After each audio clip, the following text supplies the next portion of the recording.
I hereby call to order the Roseville City Council meeting for Monday, December 8th, 2025. Mr. City Manager, would you call the roll, please? Councilmember Strawn. Here. Councilmember Schroeder. Here. Councilmember Groff. Here. Councilmember Bauer. Mayor Rowe. Here. And Councilmember Bauer indicated prior to the meeting that he was not able to attend this evening, and so we will try to carry on without him.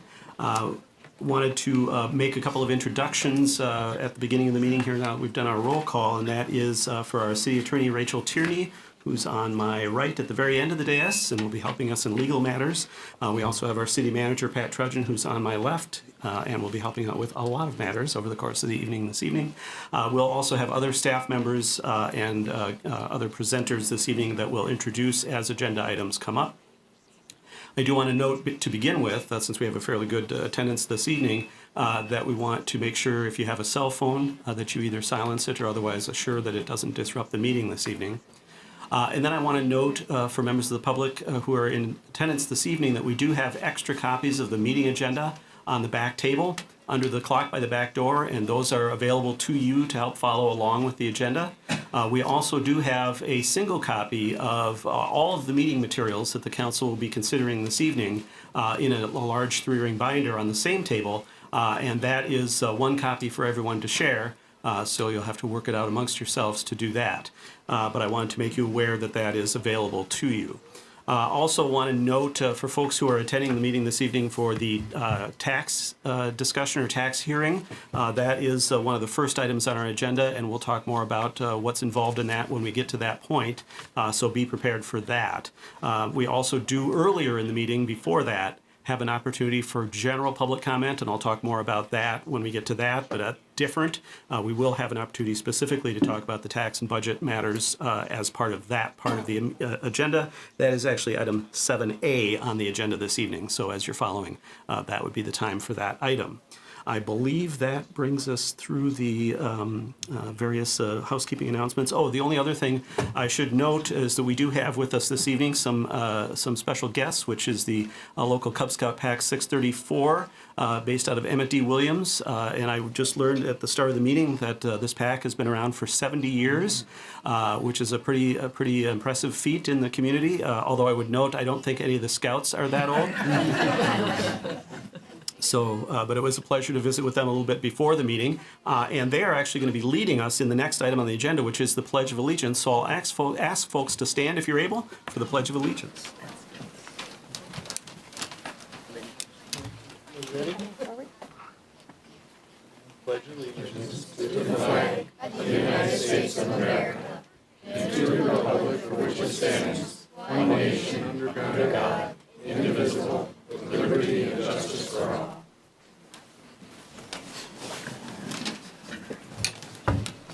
And thanks again to the Scouts for being here. And we promise that they don't have to stay the whole meeting, but we encourage you to, because it's really fun and exciting stuff that we deal with here. With that, then, our first item on the agenda as far as business is to approve tonight's agenda. And as always, I'll check with our city manager, Mr. Trudgeon. Are there any changes from a staff perspective to our agenda this evening? Mr. Mayor, staff has no changes to the agenda. All right. On the council, are there any council member initiated changes to the agenda this evening or items that council members may want removed from our, do we have a consent agenda? We do. Okay, from our consent agenda for separate consideration. All right. And at the start of each meeting, we do check in with members of the audience. We do only have 4 items on our consent agenda, which is section 10 towards the end of the agenda. That's approval of our payments for the past period of time, approval of some reclassified and new positions, as well as approving a resolution ratifying labor agreements, as well as a state aid allocation agreement for the Fire Relief Association. These are all typically fairly administrative items and are taken up at the end of the meeting as a single motion with limited opportunity for public input. But if somebody was here this evening for one of those items to make a comment or ask a question, this would be the opportunity to let us know, and we'll move that item earlier into the meeting so that you don't have to stay to the very end. So we'll just check if anyone is here for one of those items in section 10 of our agenda this evening, the consent agenda, items A through D. All right, doesn't appear to be the case. With that, then, a motion to approve tonight's agenda would be in order. Second. right, it's been moved by Councilmember Schroeder, second by Councilmember Groff. Any discussion on that motion? Hearing none, all those in favor signify by saying aye. Aye. Opposed? That passes unanimously 4-0. We have our agenda this evening. That then brings us to our first opportunity for public comment, which I alluded to at the beginning of the meeting. This is an opportunity for members of the public to speak to items that are not on this evening's agenda, but may be of interest to people in the community, such as upcoming events, or may be related to city business in other ways, but once again, aren't matters that we're taking up this evening. So we always do check at the beginning of the meeting if anyone is here to speak about anything related to city business or of interest to the community that is not on tonight's agenda for discussion or action. It does not appear to be the case. That being the case, then we'll move on to recognitions and donations section of the agenda. And in that section, we do have a proclamation. This is a proclamation as relates to human trafficking awareness in the community and prevention. And I will read that proclamation, and then a motion from the council would be in order. The proclamation reads as follows. Whereas human trafficking is a nationwide public health and civil rights crisis, its victims and survivors are everywhere, with Roseville being no exception. And whereas human trafficking includes both labor and sex trafficking with both international and domestic victims. And whereas anyone can become a victim of trafficking, while women and girls are the primary victims, victims and survivors come from every background, race, gender, sexual orientation, and economic status. Traffickers target individuals who, for any reason, are vulnerable. And whereas young people are particularly vulnerable to trafficking and exploitation, but face many barriers in reporting what has happened to them, Minnesota's Safe Harbor law recognizes that any youth under the age of 18 who comes forward will no longer face criminal prosecution and will instead receive comprehensive and trauma-informed services as a result of coming forward. Safe Harbor also seeks to provide communities across Minnesota with knowledge, skills, and resources to effectively identify and work with sexually exploited and at-risk youth. And whereas all communities must seek to prevent human trafficking before it can occur by promoting safe, healthy, and supportive environments for people in the community, and whereas the city of Roseville is striving to become a place where human trafficking does not exist, where people have opportunities available to them, and where all people are treated as fully human and worthy of a supportive community and freedom. Now, therefore, be resolved, the City of Roseville declares January of 2026 as Human Trafficking Awareness and Prevention Month in the city. So moved. Second. All right, it's been moved by Councilmember Strawn, second by Councilmember Schroeder to approve that proclamation about human trafficking awareness and prevention. Discussion on the motion? Hearing none, all those in favor signify by saying aye. Aye. Opposed? That passes unanimously 4-0. That proclamation is approved. I did want to take a moment with some indulgence from the council and public for a point of personal privilege. I did receive some communication over this past weekend from members of our community who are from the Somali community and raising concern about some of the news items related to comments and policies out there that have been expressed at a national level and even more locally here in Minnesota. And so I did want to just provide a brief statement in regard to that, and it reads as follows. Recent statements and policies from national leaders and others about our Somali friends and neighbors has caused great fear and anxiety in that community, a community which has long-standing roots in our state and in our city. Our Somali friends and neighbors are very much a part of the strong fabric of our city. Like most everyone here, Somali Americans work hard, value their families, contribute where they can to the betterment of their community, and want to succeed in life in any number of ways that we can all identify with. They and so many others who have been targeted by these hateful and uninformed comments and policies should be able to pursue happiness just like everyone else in the community. Those who make such comments should either learn more about the real situation and the real people harmed by the comments, or they should speak less. People in Roseville stand with everyone in our community against discrimination and the real threat of harm that can come from hateful language and policies. And with that, we will then move to our business items this evening. Our first item is, as was noted, our budget and tax hearing continued from our last meeting. We had scheduled the hearing to be on the 1st, and then some of our information publicizing the hearing, including the tax notices, listed it as the 8th, and so we began the process on the 1st, but we continued the hearing to tonight. In the light of probably a lot of interest and attendance this evening in that regard, we're going to do a fairly substantial presentation about sort of how we've gotten to the decision-making or through the decision-making process to this evening and what the options available to the council are that we've been discussing. And then we will have the opportunity for the public hearing. So stay tuned for that, and I'll provide more instruction as to what the rules of the road are for public hearings. But with no further ado, I'll turn it over to our city manager, Pat Trudgeon, and finance director, Michelle Petrick, for the presentation part of the budget and tax hearing. Thank you, Mr. Mayor and members of the council. Good to see you. Thank you for Finance Director Petrick joining me. Do want to walk through the budget and levy impact. I know there's a lot of interest in the community. This is a culmination of nearly 8 months of work by staff and the city council throughout the year. So some of this from the council may seem redundant, but it's important that we do talk about these things and lift it up so everybody knows what's part of the budget here. So starting off, just real quickly, real briefly, tonight we want to provide information about the next year's budget, tax levy, and we'll also talk about the utility rate impact later tonight as well. It's also a great opportunity for citizens to express their views on these impacts and what that budget means to them and their bottom line.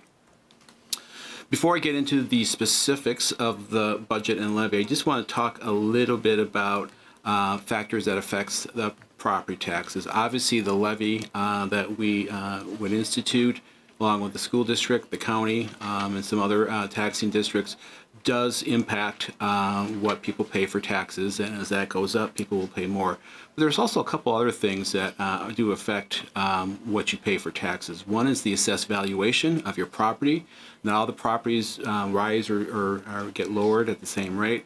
Overall in the city, we saw a 3% market increase, but results will vary. And as I'm sure you all can attest, everybody's got a little bit different result based on their specific factors guiding their value of their house and property. There's also a program under state law that's a market value exclusion, where a certain portion of that assessed value is not factored in as part of the tax, kind of exempted from that. It's a sliding scale, and as the house value goes up, it goes down to zero at $517,000. So if your value goes up, you're going to see probably less market value exclusion. That also affects what the taxable value is, and therefore what you pay. Also, there's shifts in the city overall, commercial versus or residential versus non-residential, that can affect things. And the tax notice that folks received is more than just the city taxes. It includes the county and the school, as I mentioned, and some other taxing districts. So that's all important factors. We're here tonight specifically to talk about the city portion of the tax levy. Just to know about the valuations, because I think this is something that sneaks up on all of us. We get the valuation for the next year in the spring. So what you see is represented as values for your properties were sent to you in March and April, and oftentimes folks miss it and don't really pay attention to it until they see the property tax bill. Unfortunately, that is kind of locked in stone by the county, and that can't be changed. There is an appeal process that can happen in the spring, but unfortunately that moment has passed. However, if you see a drastic change, or any change for that matter, in your valuation, you have questions on it, it's still worth a call to the county assessor's office, which number is listed there, to ask for some of the reasons, and maybe as they approach next year, they can visit your property, or you can have more conversations and do that. So that is something that the city does not set. That is something the county sets, and so that is something that we all have to, as taxpayers, abide by as we go into the 26 budget. I would also mention that the median valued home last year was $360,000, and that it was raised to $378,000, so that represents that value increase. I thought it might be helpful a little bit just to talk about how the increase in property valuations do impact property taxes. As I mentioned, there's several factors that go into it, but let's just take for an example. And as noted on the tax notice, there was a proposed preliminary 12% city tax levy increase. So if you take a property that is valued at $445,000 in '25 and experiences a 10.8% increase, in the property's assessed value, that value would be $493,000, or an increase of $48,500. Now, that's a pretty substantial increase. Due to the rise in value, the amount of the market value that can be excluded from the taxes decrease. If you remember, as the house value goes up, you have a less exclusion.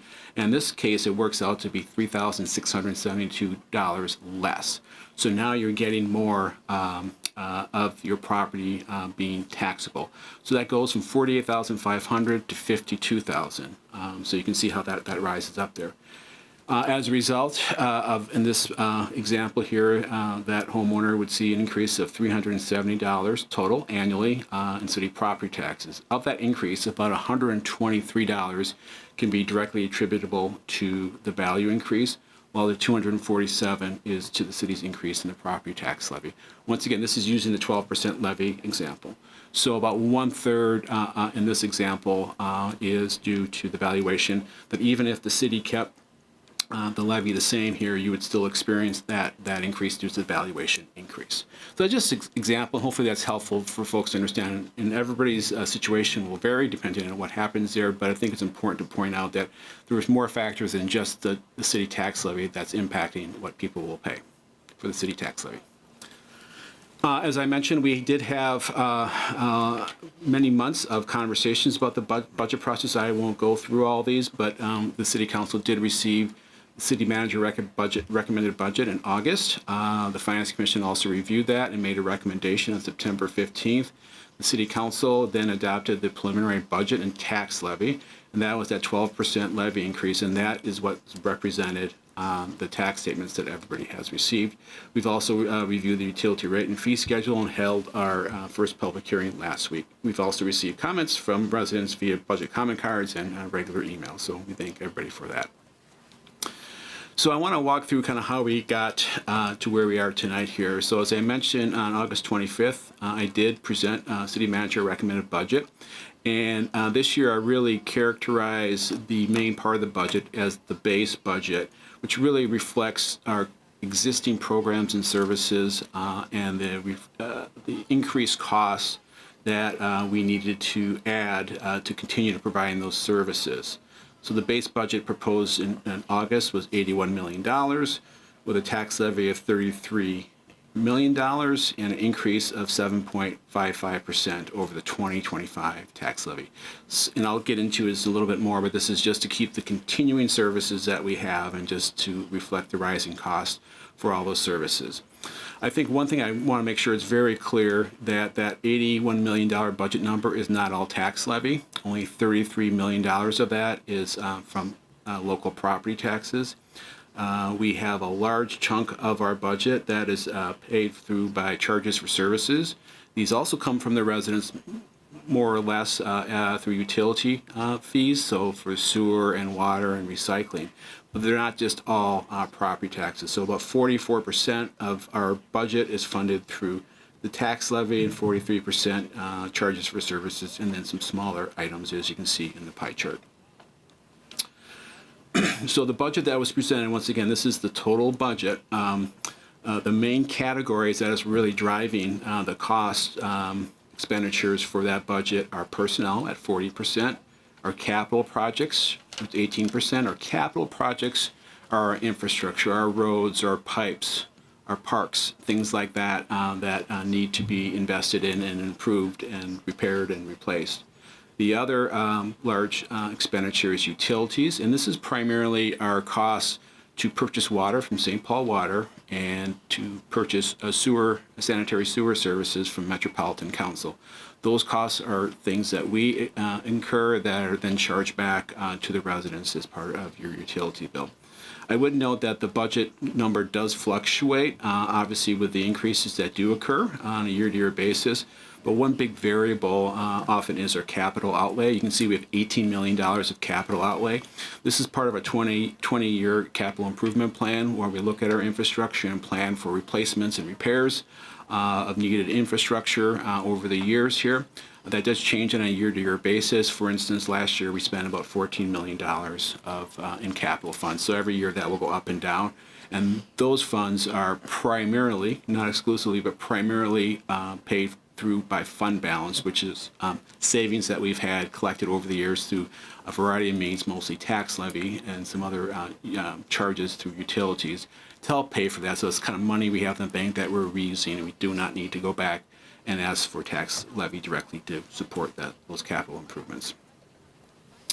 In regards to the taxes that were presented as part of the base budget, I look to ask the council for $2.4 million more in tax levy. And that's broken down by these categories. Our largest expenditure, as mentioned before, is personnel. So 1.2 million of that is for personnel cost changes. We also added some debt service this year for the first time in quite a while, actually, for the electric fire engine. So that's 300,000. You'll see contractual services also reflects the costs for higher costs to hire consultants and other specialists to help do our services. And then another big chunk, $500,000, is our revenue and fund balance use changes, and I'll just talk a little bit about what's driving all those. So for the personnel costs, we're not really asking for any new employees as part of the base budget, but given our employee base, we do need to make adjustments. So we have a progressive wage step process where people go through different steps in their grade for years of service and satisfactory performance. So we need to account for that. That's $383,000, as well as some insurance costs that have risen. A cost of living adjustment of 3% was included in there, so that's almost $600,000. Paid family medical leave is something that is new coming to the state starting January 1st, and that represents the employer portion of that payment. So if anybody is an owner of a business, they're probably well aware of the payroll tax that they will have to submit to the state. So that's our contribution to that. We also have some overtime increases in the police department and police intern wages. And then the HR manager, which is only funded for half the year last year, that $73,000 represents the remaining half for that position. So once again, $1.2 million for personnel costs. The fund balancing grant use changes as a result of COVID. There was a lot of grant dollars that were sent to the city for a variety of uses. That money is now dried up. We also receive public safety aid from the state to help with our law enforcement and fire services. So we have used those in the past to help offset any necessary levy increases, but we do now need to put those back on the tax roll. So that includes the fire cadet, half funding for police department commander, settled union contracts, our services with Tubman. We also used public safety aid and some COVID money, the ARPA funds and the opioid funds to pay for our embedded social workers in the police department. Once again, that funding has been depleted, so we need to put that on the levy. Last year, in order to try to keep that levy low, we used some existing fund balance in the Park and Recreation Fund. While we could do that at one time, it's not sustainable over a period of time, so we have to add that back into the levy. Fortunately, we were able to offset some of those increases and impacts by receiving other state aid and grant revenue, but you can see that's only $150,000. So it nets out to about $580,000 we have to add back to the levy. And once again, this is part of the base budget and trying to keep doing what we're already doing on into 2026. And then just briefly here are the other factors for the tax levy. The debt service is the large one that doesn't happen that often, but this will be an ongoing basis moving forward for a number of years for the debt service. And then our contractual services reflects the increased cost for the contracts. So that was the base budget that kind of just kept everything status quo and continued the services. Throughout the year, the City Council has been in discussions with staff about some very critical public safety staffing needs. That base budget did not include any additional personnel for that, so I just want to be very clear. So that 7.5% levy increase did not include any additional funding for staffing. Throughout the budget process, we've been looking at how to fund that and how to best do that and whether we should do that. So the fire department identified the need for 15 additional firefighters due to increasing call volumes, and the police department identified the need for 7 new employees, 6 officers and 1 civilian employee. We were intentional about pursuing grants to help offset the initial cost of these staff additions because we know they were a large cost, and if we could get some other funding, non-tax revenue funding from the federal, non-local tax revenue from the federal and state governments. We wanted to pursue that. A little bit more about this public safety staffing needs. The fire department approached the council in January and talked about the need for additional staffing. As can be seen on the slide here, there have been an incredible amount of increased calls from $4,700 in 2017 to $7,500. We have a lot of instances of about 60% of overlapping calls where not do we have one, we have 2 or 3, 4, and even 5 sometimes calls at the same time that our firefighters must respond to. And that impacts not only our level of service, but also takes a toll on our firefighters that are on duty at the time. So each call, additional calls as they increase over the years do take a toll on the health and well-being of the firefighters. And additional staffing will help for the community to see a more robust response for fire services as we become busier and busier over time. There's a full load of information on January 7th, 2025 City Council meeting if people are interested in looking at that a little bit more. For the police department, the reactive police calls rose from 22,000 in 2017 to 25,000 in 2024. The reactive police calls are the calls that are being called in for something that's active. It does not take into account any proactive calls, any community events. These are just our officers responding to somebody that's having an emergency or has a need. In addition to just all those calls, we are seeing our staff, their officers, detectives, and record staff processing more police reports, 2,000 more in just in a 3-year period from 24 to 21. There's has not been a significant increase in patrol staffing in over 2 decades. And even with the rising calls, as we add more development into our community and population changes, and as you know, the growing complexity of incidents, we have not really grown to address those things. So increasing the patrol staffing does support employee wellness, morale, and the professional development.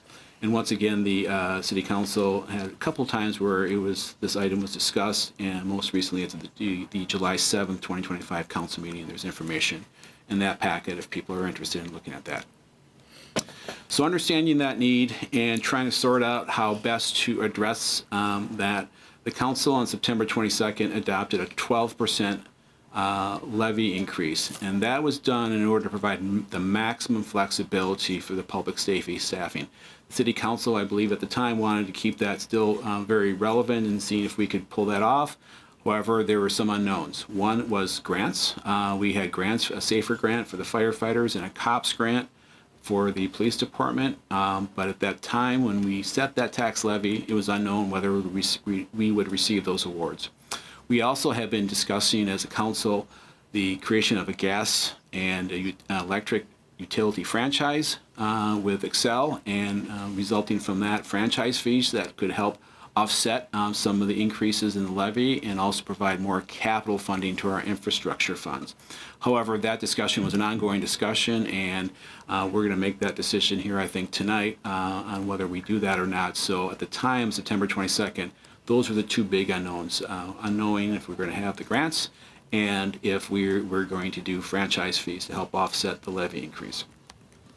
So just as a comparison, the 12% preliminary tax levy increase compares to the 7.5% that was part of the base budget. But the 12% was what is on every tax statement, and is what is shown. That impact is the 12%.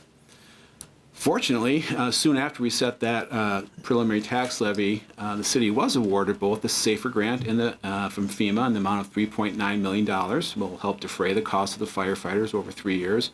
We were also awarded the COPS grant, which will provide $500,000 to help fund the new police patrol positions over the next 3 years. So all those do help the bottom line and provide some needed relief to the city for the next few years. However, that only lowers the expected levy if we just use those grants and did not undertake any franchise fees to 11.5%. We'd hoped that it would be a little bit lower, about 10.5%. But due to the timing of the SAFER grant, we needed to start our firefighters in April versus September, so that's ate up some of that cost savings. So as I mentioned, the City Council several times have been had on their agenda, on your agenda, electric and gas utility fees. So on November 25th, just pretty recently, the City Council did approve franchise ordinances that with Xcel Energy that allows them to use the city rights of way for electric and gas utilities. As part of that franchise ordinance, it does permit the city to impose franchise fees to customers of gas and electric. This would apply to all customers, including tax-exempt properties. Roseville has not had a franchise fee in place previously, but many cities in the state do, including 12 of the 15 Ramsey County communities, and you can see them here. Just Lauderdale, Roseville, and Whitebird Township don't have franchise fees. All the other cities have both. There's a couple, or most of them have both, and a couple just have one, either electric or gas on there.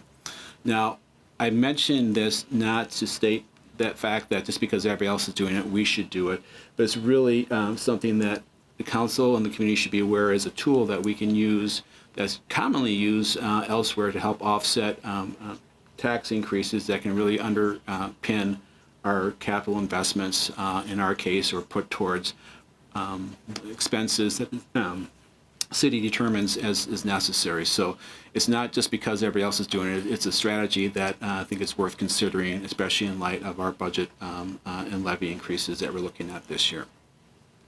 So how the franchise fee would work would be a monthly charge on each customer, whether it's residential or commercial, and once again, this does take into account tax-exempt properties.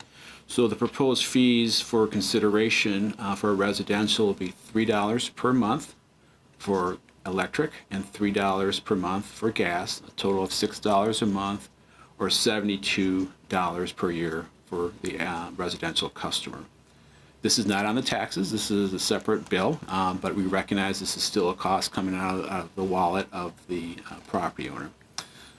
With those fees in place, the city would be able to generate $2.4 million of additional revenue to put towards our budget to help offset the levy increase as well as increase our capital spending. Funding. I'm sorry, capital funding. There's a difference between funding and spending. So with the addition of the $2.4 million, we can reallocate $2.1 million of existing levy funds that's currently going towards capital funding and repurpose to help lower the tax levy increase. There are three different scenarios that we've been discussing in the last couple of meetings that we will be considering tonight.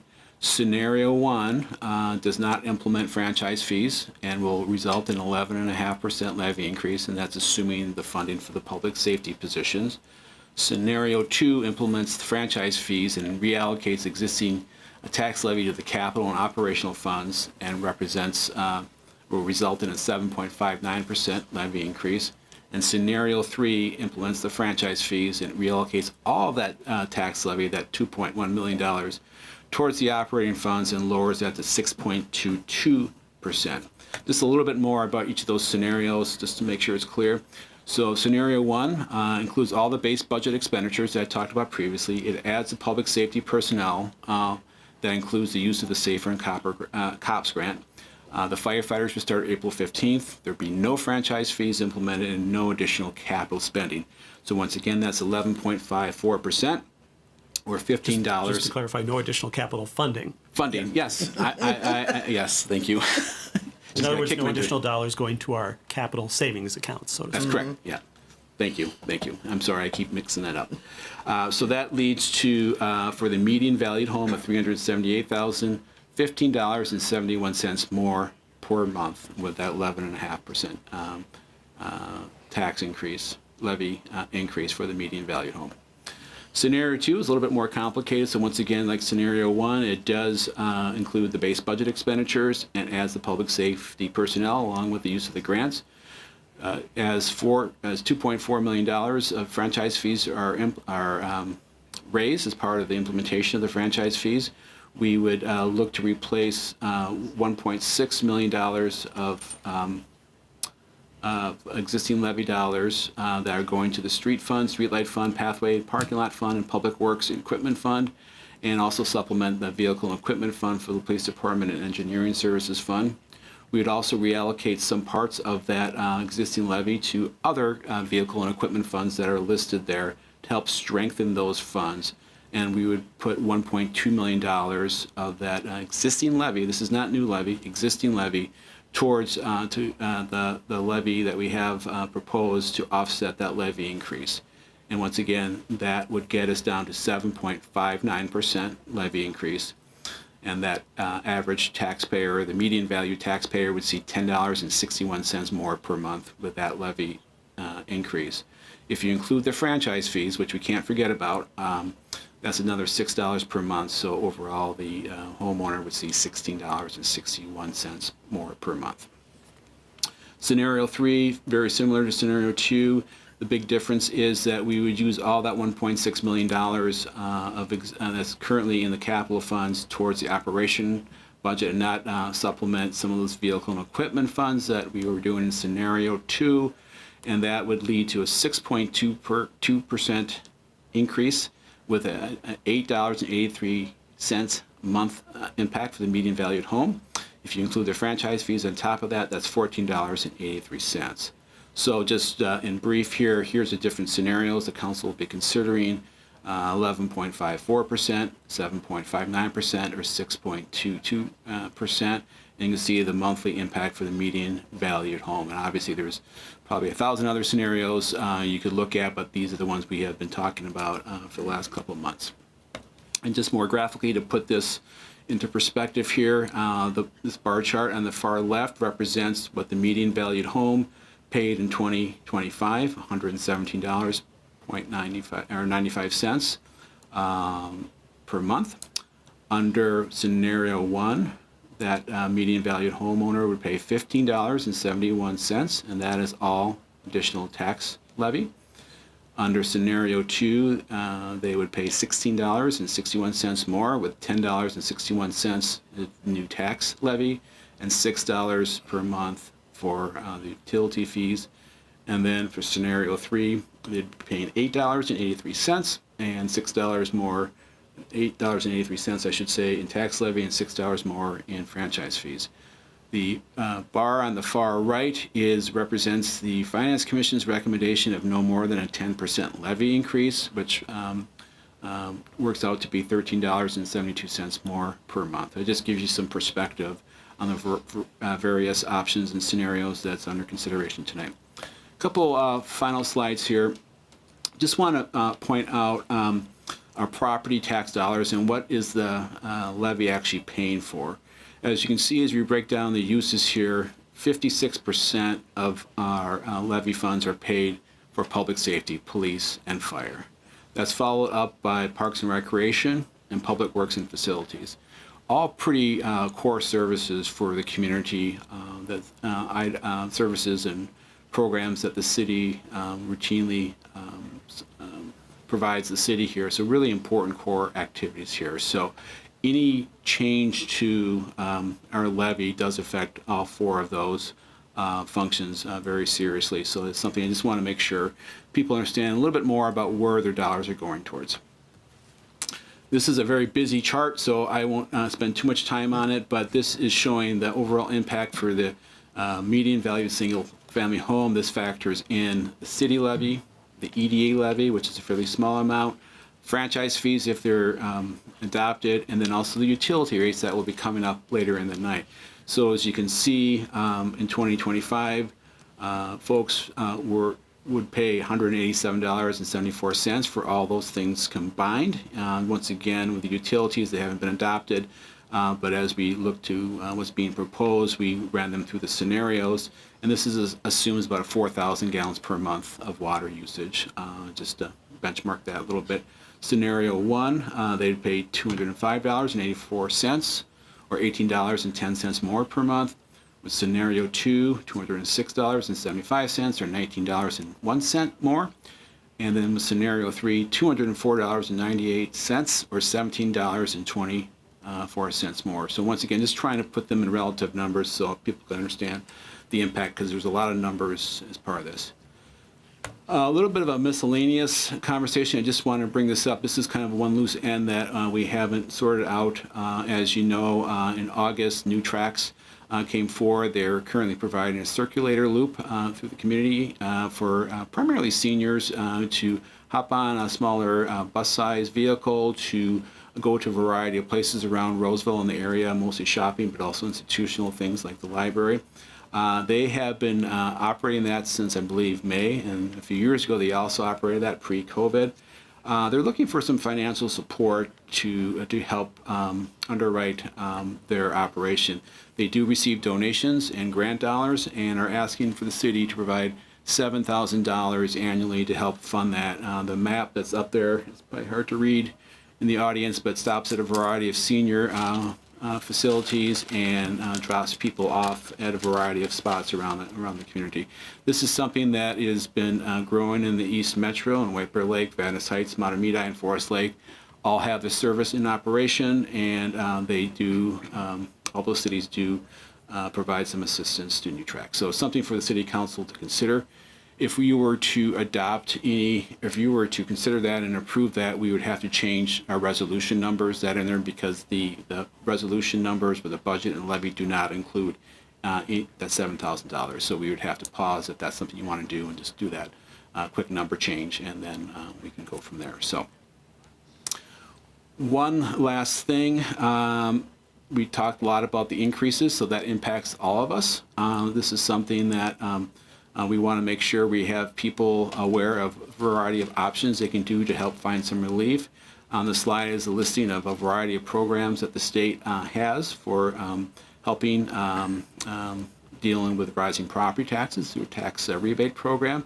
There's a variety of programs based on incomes, if you're a senior citizen, disabled veteran, or just permanently or disabled citizen. There's information on the Department of Revenue's website and the Ramsey County Property Tax website that I would urge people to take a look at. If people have any questions and don't know where to look, they can certainly reach out to our finance department and we can show them the right direction to go to. So that's the extent of my presentation. I think the next steps here tonight is if you have any questions for me or Ms. Petrick, we'd be happy to answer them.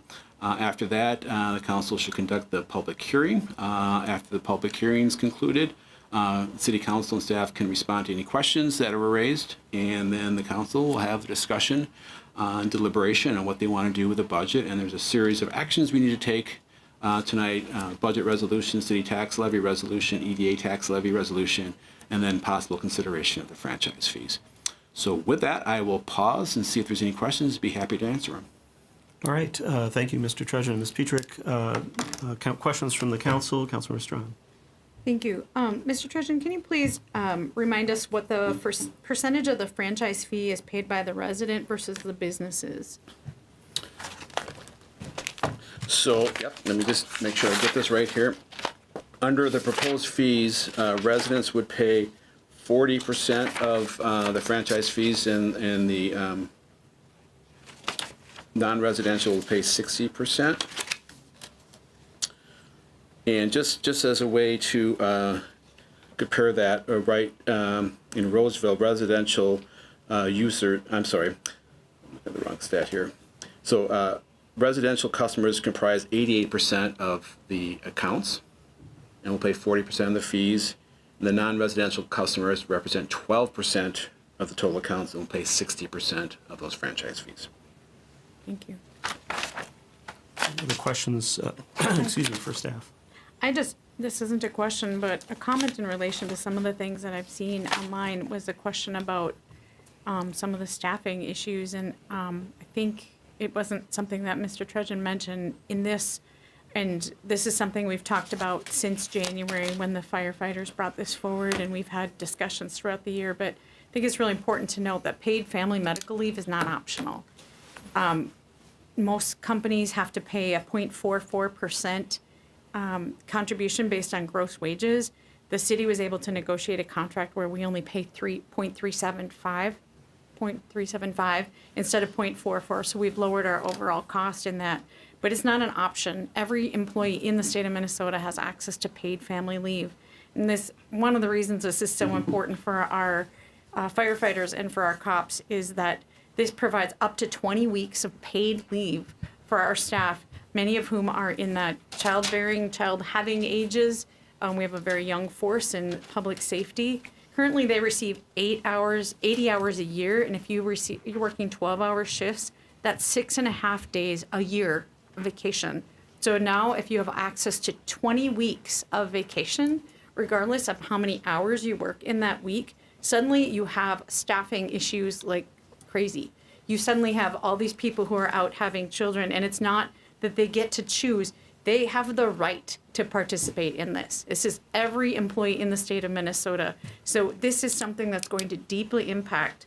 We've had a lot of leaves already, but the expected is that 30 to 50% increase in leave participation next year based on this new law. And so you can't underestimate, oh, I'm fine, but you have to understand that 15 more or however many more public safety people are needed in order to just make sure these items can go out onto the street, because we will have people who have the right and the opportunity to be at home with their new families, and that is something that is going to happen whether or not we staff them with more people.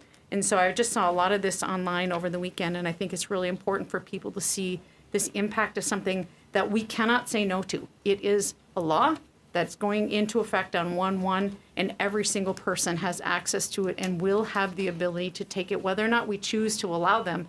If we stand in their way, we are liable for all these other things. So we have to provide an opportunity. Otherwise, the trucks and cars we have now won't even have bodies in them if we don't find a way to make sure we are staffing appropriately. And it's not quite that dire, but I want to make sure we're realistic that the people are there and need to be able to exercise this right that they are given.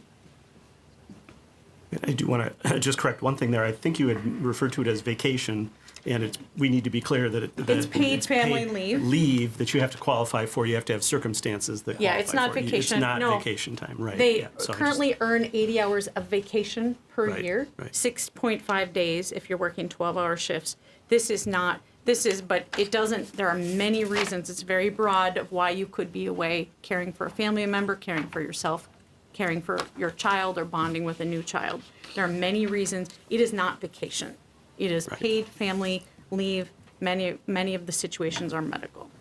Sorry if that was No, confusing. I just wanted to clarify that. Thank you. And the other thing, to just on that point, I think it would be fair to say that the situations that were driving the decisions related to personnel and in public safety, it's not entirely 100% based on the family medical leave. Certainly, there are forms of leave people can take now. I think one of the issues we were finding in both departments was that, especially in the fire department, is that just people being out because they're out sick or those types of things. We would have situations, as Mr. Trudgeon mentioned, where multiple calls would come in at about the same time, and we couldn't fully staff the vehicles going out to all those calls. And what that results in is a decreased level of service, and they start to have to triage the calls sort of on the fly and move people around to hopefully address the medical situations that people are facing. And so the decision and the recommendation was to try to make sure we staff adequately to deal with some of those outages that just normally occur with human employees and make sure that we're able to address those. Certainly the paid family medical leave doesn't help the situation. It makes it more challenging. But certainly I don't want to underestimate the impacts of just the existing status quo prior to that going into effect as to how it impacts the delivery of public safety to members of the community. So to round out that thought, were there other questions or thoughts from council members? Just to follow up Councilmember on Graff. that, Mayor, we did have 2 studies done for the police department and for the fire department. And those were in-depth studies that looked at when calls were coming in, what type of calls were coming in, and that information is available, I believe, Mr. Trudgeon, on the city website. Is that correct? Yeah, and I mentioned it in the slides on the January 27th, 2025 meeting for the fire department and July 7th meeting, 2025 for the police department. Thank you. Right. All right. Well, now enough of us talking. We want to hear from members of the public, and so we'll kind of just go through what the rules of the road for that is. And the first part of it is that we want to make sure we do hear from people in the public, and so this is an important part of the process. What we do is we have 2 microphones at the table.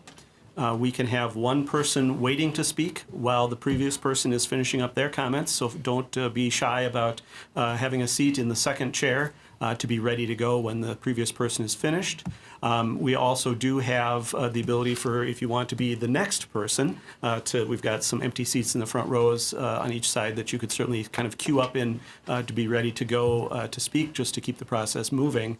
It's probably important to note by council rule for any public comment, we do set a 3-minute time limit per speaker, which I try to enforce gently and as generously as I can. But you can say a lot in 3 minutes, and certainly you don't have to use the whole 3 minutes either. But if you're continuing past that time and need to kind of wrap up your thoughts, I'll give you a reminder of that. The other piece of it is to introduce yourself at the beginning of your comments with your name and either your street address or your street itself to help identify you for the public record. This is a public hearing. If your name is a name that that I wouldn't be able to spell by guessing very successfully, we do have the clipboard there, and you can just, once you're finished with your comments or questions, you can step off to the side, let the next person start speaking, and just write your name so that we've got the spelling for the record. We would appreciate that because we want to make sure we're respectful to you and your name. Direct questions and comments to the City Council. We will make a note of questions that might be raised as part of people's speaking to us this evening. And once everybody has had a chance to speak, we'll go back and review those questions as part of our process. If it's a technical question that we can provide an answer on, fairly straightforward, why is this amount or something like that, certainly we'll make sure and attempt to do that as part of that process. If it's more of a philosophical question as to why are we thinking about doing it this way or that way, I think the council will have to address that as part of our deliberation on the budget and the tax levy questions. So you'll have to hear it through that process. But once again, don't hesitate to ask questions. We're happy to, as I said, make a note of those and provide responses, especially on the technical type questions, as best we can. Also, I would note that you do get one chance to speak per this item, so that you'd have to make sure that you cover what you need to cover. And if you can't finish your comments in the 3-minute time frame, you can certainly write down any thoughts or finish your thoughts or questions, comments. Get those to Mr. Trudgeon. He will make sure and get those to the council for our consideration this evening. We do have a couple of emails that we received over the last several days, I think since our last hearing, which are part of our information this evening. So we'll have that to take into account as we do our deliberation as well. Council, was there anything that I missed in the rules of the road? Probably the first couple of items, which none of us can remember anymore. But with that, we would ask that if you're prepared to speak this evening, feel free to come on up and have a seat at the microphone. Once again, direct your question or comment to the council, and we look forward to hearing from you.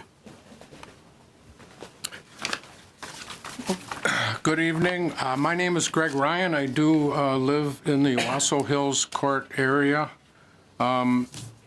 It's just astonishing to me that the cost of living in Roseville has been doing nothing but going up. I've been here for 30 years, and my costs have been going up exponentially. With the cost of living has only gone up 3 or 4%. I thought there was a rule that you couldn't raise taxes more than the cost of living, the consumer price index. So that's a failure on your part. I want to go into the water utility because I'm a plumbing contractor, and I've been a contractor for 40 years with a 75-year company on University Avenue. And Regional Water does not elevate, or they don't do price increases for usage. So you guys have your water usage elevate over a certain threshold of use. Regional Water does not do that. So I'm not sure if it's legal for you guys to additionally have, so if it's 1 unit, it's $1. If it's 3 units, it's $6. So you elevate after a unit amount of water, which I quit watering the common areas on the public areas. I used to do that all the time until I got a $900 water bill. I've got 6 people living at my home. So when you list the amount of water usage on an average, you're not including high occupancy dwellings. And just we're losing residences because it's becoming non-affordable.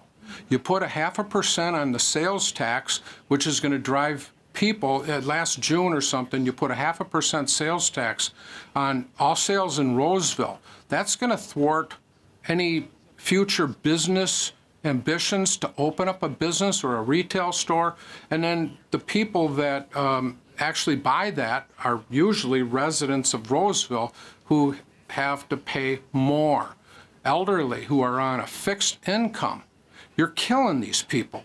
They don't have that extra money to pay for all these extra goodies that you guys propose. The Parks and Rec, we have more public land than we do possibly land for residents. Commercial, you know, we're taking two different tiers on the utilities, the gas and electric, and we have to remember that these businesses provide jobs and they provide services to the residences of Roseville. So we're taking the utilities, gas and electric, and we're almost 3 timesing their costs. They use so much more. So if you're in a high usage of gas and electric, you should probably get a reduction. And that's about all I got to say, because you're making it less affordable for kids that want to come in here and have families. It's just not reachable. My son is looking for a house, and I said, don't look in Roseville because you're going to be killed after about a 10-year period. You can go out a couple more counties and just drive in. So it's just becoming a place that's become too expensive for the younger kids that are just starting out. I guess that's about all I have, and you just have to do a better job of reducing the cost of the consumers, the residences in Roseville. My costs You're have almost done... to 4 minutes, so I'm going to ask Okay, you. but my costs have done nothing but gone up. So you just really need to do a better job. Thank you. Thank you. Hello, welcome. Hi, I'm Stephen McLoone. My wife and I live on Glick Lane. I'm here because I'm upset that the city portion of my property tax next year is going up 17.8%. That's with no home improvements. We had no exclusions this year, and we have no exclusions next year.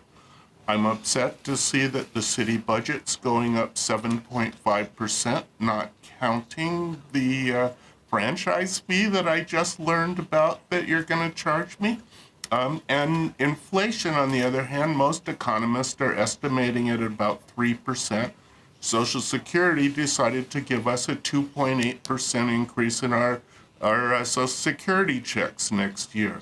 So I think your increase in the city budget at 7.5% is uncalled for with our current inflation situation. So you guys need to rein down the increase in your budget every year.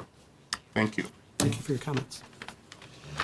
Hi, my name is Dan Young. I live on Hills Court North on the east side of Roseville. We've been Roseville residents for 42 years. I built 2 houses in the city. Our 2 kids went to Roseville schools. We love it here. I volunteer with Rachel Boggs and her team. The reason I'm here is that our property tax statements came, and the first shocking thing was to see that over the last 2 years, our home value has increased 20%. That sounds great, but we can't spend that. Called the city, got the assessor out. He remeasured the house and said, yeah, there's probably something we can do. We looked at comps in the neighborhood. We looked at on real estate sites online, and the price they set our house at was way above $50,000 over those numbers. I have no idea how the county is doing that, but I did ask why this is happening, and one answer I got was they're shifting the burden of property taxes from commercial properties to homeowner properties because of the valuations being lowered in commercial properties because of lack of occupancy, especially in the city of St. Paul. The shifting of that from commercial properties to homeowner properties is not fair to us. And as a result of that, our property taxes went up 19% last year. This year they're going to go up 14%. In Roseville, last year, the property taxes went up 22% on our home, and this year they're going up 17.5%. It's unsustainable. And I'm just hoping something can be done. I need an answer to the question is why, or is the burden of property tax being shifted from commercial properties to homeowner properties? Why is that happening? Why is that fair? And why do we have to sustain that? That's all. Thank you. Thank you for your comments and your question. Hello, welcome. Hi, I'm Dan Bergman. I live over on County Road B, next to the new community center. And I want to reiterate what the other people have said. I looked at my statements. I'm kind of anal. I keep everything for everything.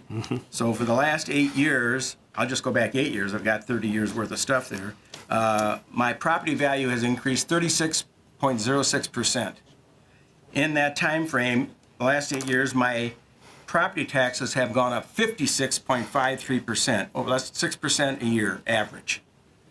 As the other gentleman said, I'm lucky enough, I don't know how you are, I'm lucky enough I have a state pension, I work for the state of Minnesota, but unfortunately that only goes up 1% a year, and I got a 2.8% increase in my Social Security. I looked at the cost of living, COLA, for Social Security for the last 8 years, 22.1%. I looked at the Consumer Price Index, 29% over the last 8 years. And yet my property taxes are going up 56%. And I am surprised that 5 of you up there aren't outraged yourself as being Roseville residents that your taxes have gone up probably double digits. And you're not talking about cutting things and trying to find a way to be more responsible with our money. And I'm thankful that you got the 2 grants. But I worked in the state, and I used to go for crime laboratories to look at their grant monies, and I told them all the time, just beware, your grants are going to run out, and all that extra personnel and equipment is going to be on your own budget.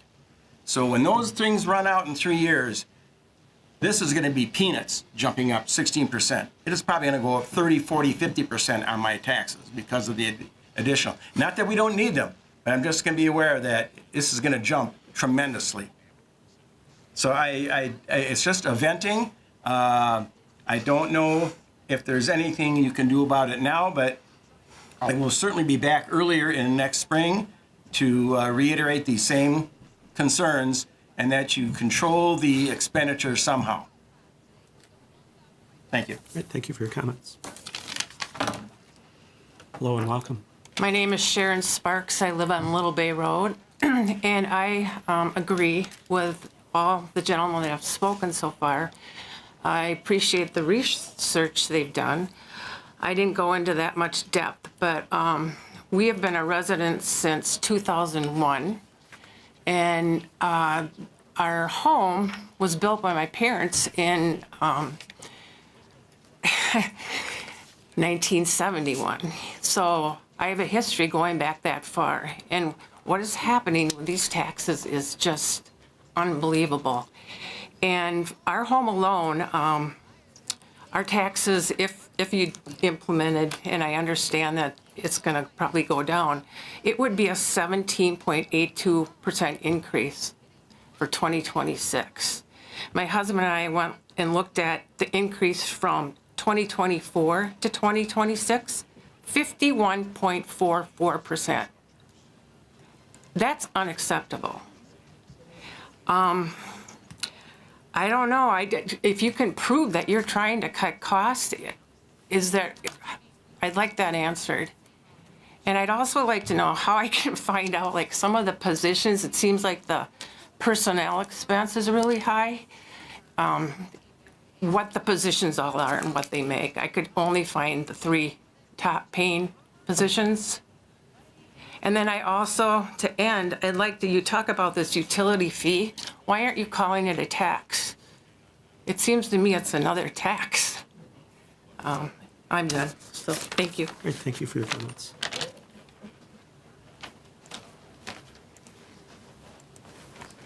Good evening. Pardon my nervousness, but my name is Eric. I live over in Lexington. I've You been think to. you're nervous? No, anyway. Oh, don't worry. I can add to that. Don't worry. Sorry to interrupt you. That's okay. I'm the youngest, I'm used to it. I'm new to Roseville, not new to the Twin Cities. Grew up around here, went to Roseville 4, all that kind of stuff. I love Roseville, and I'm so happy to say that through every possible problem I encountered, I still managed to buy a property in Roseville. And I love it. I love it. I like mowing my lawn. I like being happy. I like saying hi to the neighbors, fixing their bike. I hate my other neighbors because it's an apartment building that all of you know about and is making my life incredibly challenging. And on that note, what I'm here to vent about is I find it funny that my home value has now gone down I think it was like $20,000 or $25,000, but my taxes went up 18%. So I'm either really stupid and I don't understand, which could be, but what am I getting out of this? What's the ROI for me? Because I get the letters from the, what's it called? Neighborhood Improvement Program. Because the neighbors damaged my fence and it fell before I even moved in, I got those letters. I'm in almost constant contact with engineers here because they're putting a sidewalk, pathway, walkway, something in front of my house. And apparently you have to keep sunflowers a certain distance from the right-of-way and the curb. I know that that is a, what do you call it? County issue, but I'm still in the city of Roseville. For the layman, it's when you're threatened $500 a day for sunflowers, that if you do not dispatch them, kill. So I'm just venting here to you about that, where I'm trying to be the good citizen. I'm mowing my lawn. I'm saying hi to the neighbors. I take care of the drain in front of my house because, it's just the right thing to do. And to come back and be told, well, you've done 0 improvements on your house, but it's worth less, and now we're going to tax the hell out of you. That's what I get kind of really upset about. And I just kind of, what? So there you go. That's all I really have to say. Thank you for your time. Well, thank you for being here this evening. Thanks for your comments. Hello and Hi, welcome. my name is Kate Libra. I live on Merrill Street in Roseville. Lived in our house for 41 years. My taxes proposed are going up 25.5%. And my question is there no upper limit as to how much they can increase every year? That's it. All right, thank you. Your question is noted. We'll see if we can answer that.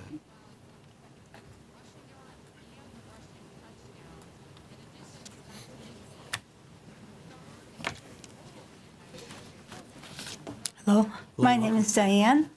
I live off of Snelling Avenue, and I'm listening to people having complaint about the taxes going up. Mine's going up 37.88%. How can that be? 37.88% higher taxes for my property, over $2,000. I can't afford it. That's nothing we can do. Thank you for being here and letting us know.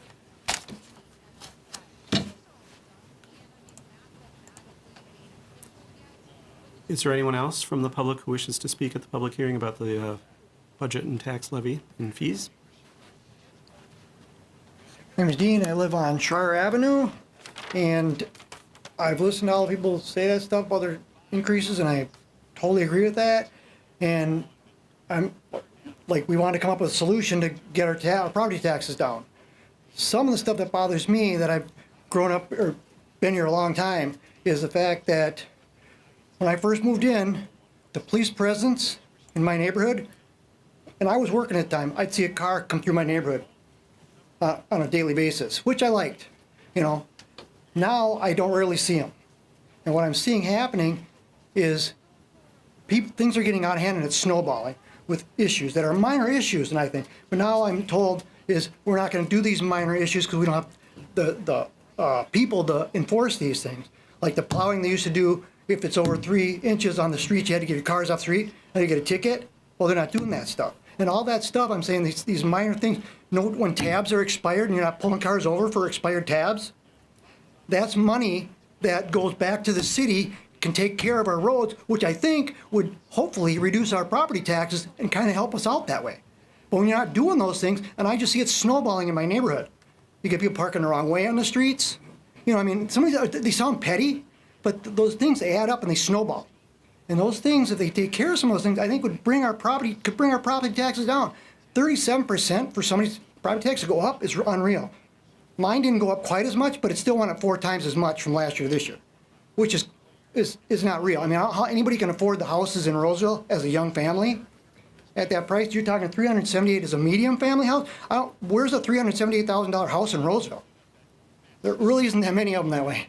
So that's really all I got to say. I would like to just find other opportunities to bring money back to the city to bring our property taxes down. And some of those things I think involves enforcing things a little more. Thank you very much. Thank you for your comments. Other members of the public who wish to speak to the proposed 2026 budget and tax levy and utility fees, etc.? One more opportunity. All right. We thank everybody for being here, and we'll go ahead and close the public hearing then, and we'll move to the council consideration.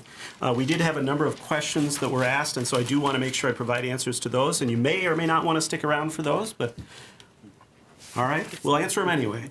I did want to note a couple of things, and I may have to look to staff for a couple of them as well. As to a rule to limit tax increases to the cost of living, that is not something that's in effect in the state of Minnesota.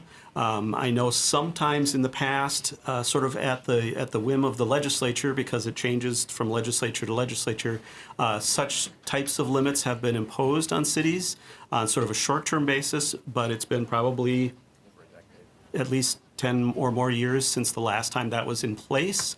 And generally speaking, I think what those have had associated with them is a bunch of exceptions that are part of that law, and a lot of times cities are able to use the exceptions because they are allowed to cities to do that, and so it's not as hard and fast of a limit as it might have seemed to have been. I think the biggest challenge that cities and other entities face is the disproportionality of some of the costs we see to cost of living indexes and things like that, and so it's a challenge to try to work through that. But that's starting to get off of the subject of answering the question, so I'll move beyond that. On the water rates in the city, so the only thing that we do in terms of usage is that it's recommended by, and I'm trying to remember exactly which entity it is, but cities are recommended to impose what's known as conservation rates, where higher usage leads to higher rates. We still charge for, I believe it's what's the word I'm looking for? Like for the first portion of the usage, it's at the lower rate, and then for each incremental increase in usage, that increased portion of your usage is then at a higher rate. And so it's to try to incentivize households to do more conservation of water as their usage goes. But I think at the time when the council looked at and has made adjustments over the years to those rates, we've tried to be very conscious of larger households. Because that can they can have disproportionately higher usage just because there's more people in the household, and so we've tried to balance those impacts as part of considering what the ultimate rates are at the different tiers.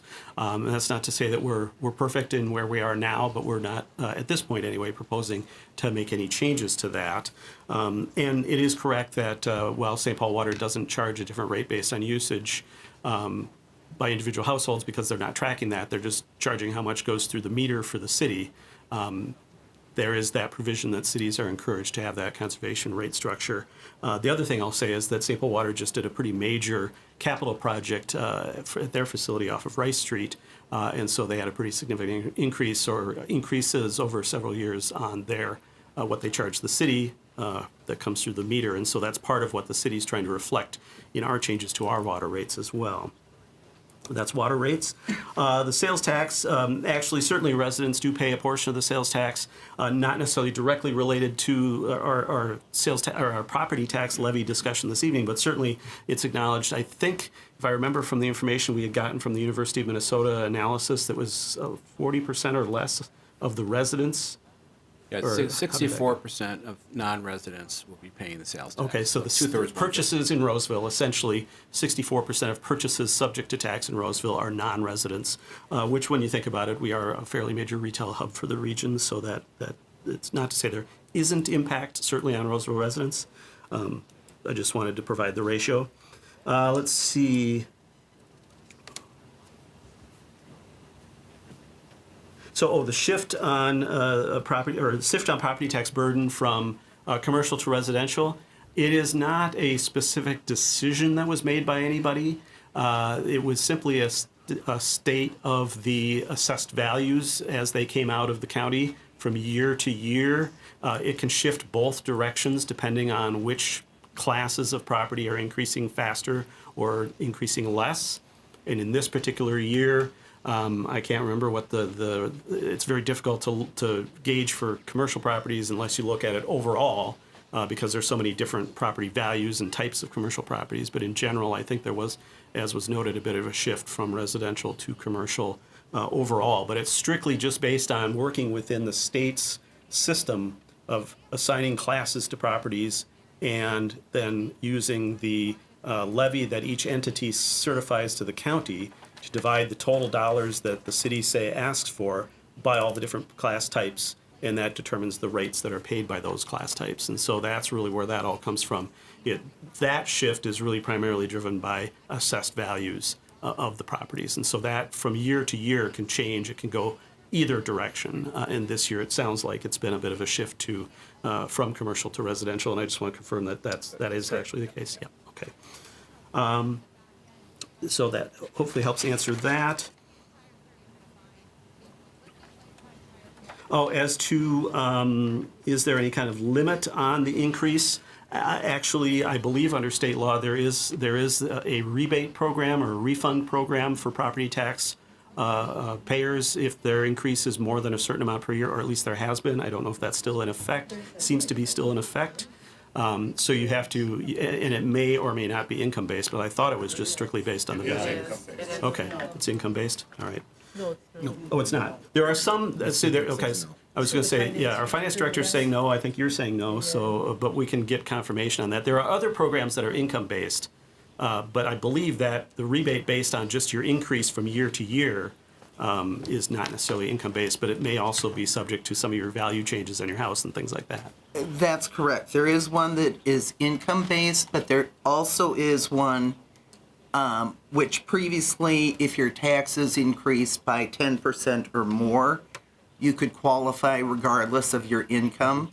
The state actually reduced that, so if your taxes increased by 6% or more, you could qualify for that rebate. And that is something that I believe you file at the time you file your state income tax. Yes. Yep. Yeah. Department of And Revenue one has. PR or whatever it is. Yeah. Yep. Okay. Thank you for clarifying that. All right. As to the situation, and I don't believe the gentleman's still here, with the value going down and the tax going up, I think I would talk to the county about that to find out if there was some kind of problem with the calculation, because generally speaking, especially if the value went down as much as he was indicating, I mean, you know, just on that basis, the tax should have gone down. I mean, it may not have gone down as much as the property value went down, just based on the differential between the two. But that's just really surprising to me to hear, and that's all I know about it. So I just would encourage folks, if you have that same situation, to check with the county and check the calculations. I think that was the questions I had noted. Were there others that other council members had noted that we need to make sure and address? Just how we're looking at cutting costs, maybe. Right, I think that may be something we have to work through in our discussion more. And but maybe the city manager can talk about how they keep looking at ways of, when you're presenting the budget, that you're really taking a look at how to reduce things if you can, and better ways of doing it. So in other words, there is an effort to. Yes, Councilmember Schroeder, every year we do look, as we set up the budget for the next year, about our costs and where we can reduce and save costs. If we are budgeting too much, we certainly want to get to more realistic numbers. If we can find better ways to do things for less dollars, we will do that. And oftentimes we do find a lot of cuts. However, the increases that we also have to factor in, it nets out as an increase. So we do what we can. I know that might sound that we should be doing more, but we do every year on a regular basis, do look at all of our budgets and look to see where we can reduce without impacting services. But oftentimes it's overrun by the amount of increases that we need to do the continued services and programs that we're doing. And that's what I was talking about with the base budget. We did make some cuts in there, but the overall increase was still enough to raise the levy by 7.5%. So that's just the unfortunate situation we find ourselves in. Mr. Trudgeon, can you also speak, we are an employer, and so we also have had healthcare increases and other things that we have for our employees. Can you speak to maybe some of those things? Yeah, too? this year, it depends on the year, but this year our health insurance increases went up 12%. We tried to budget 5%, so that's all we have in the budget here, and the rest of that is on the employees. The remaining increase is on the cost of the employee, as well as some of the plan changes that happen just naturally every year. That is borne by the employees, but we do have increased healthcare costs every single year, just like most of us. Almost everybody in this room Yep. has to face that, unfortunately. We did. Mayor, can I just mention the two-third taxation for the county is still this week yet? And just remember that the property tax is a composite of all the different parts. So too, you certainly are welcome yet to go to this county meeting on Thursday but I think making sure you're involved as early in the year as possible is really helpful when you have an opportunity to go and ask for your home to be evaluated and such. I think it really helps because obviously we've been talking about this for 9 months so far this year, so.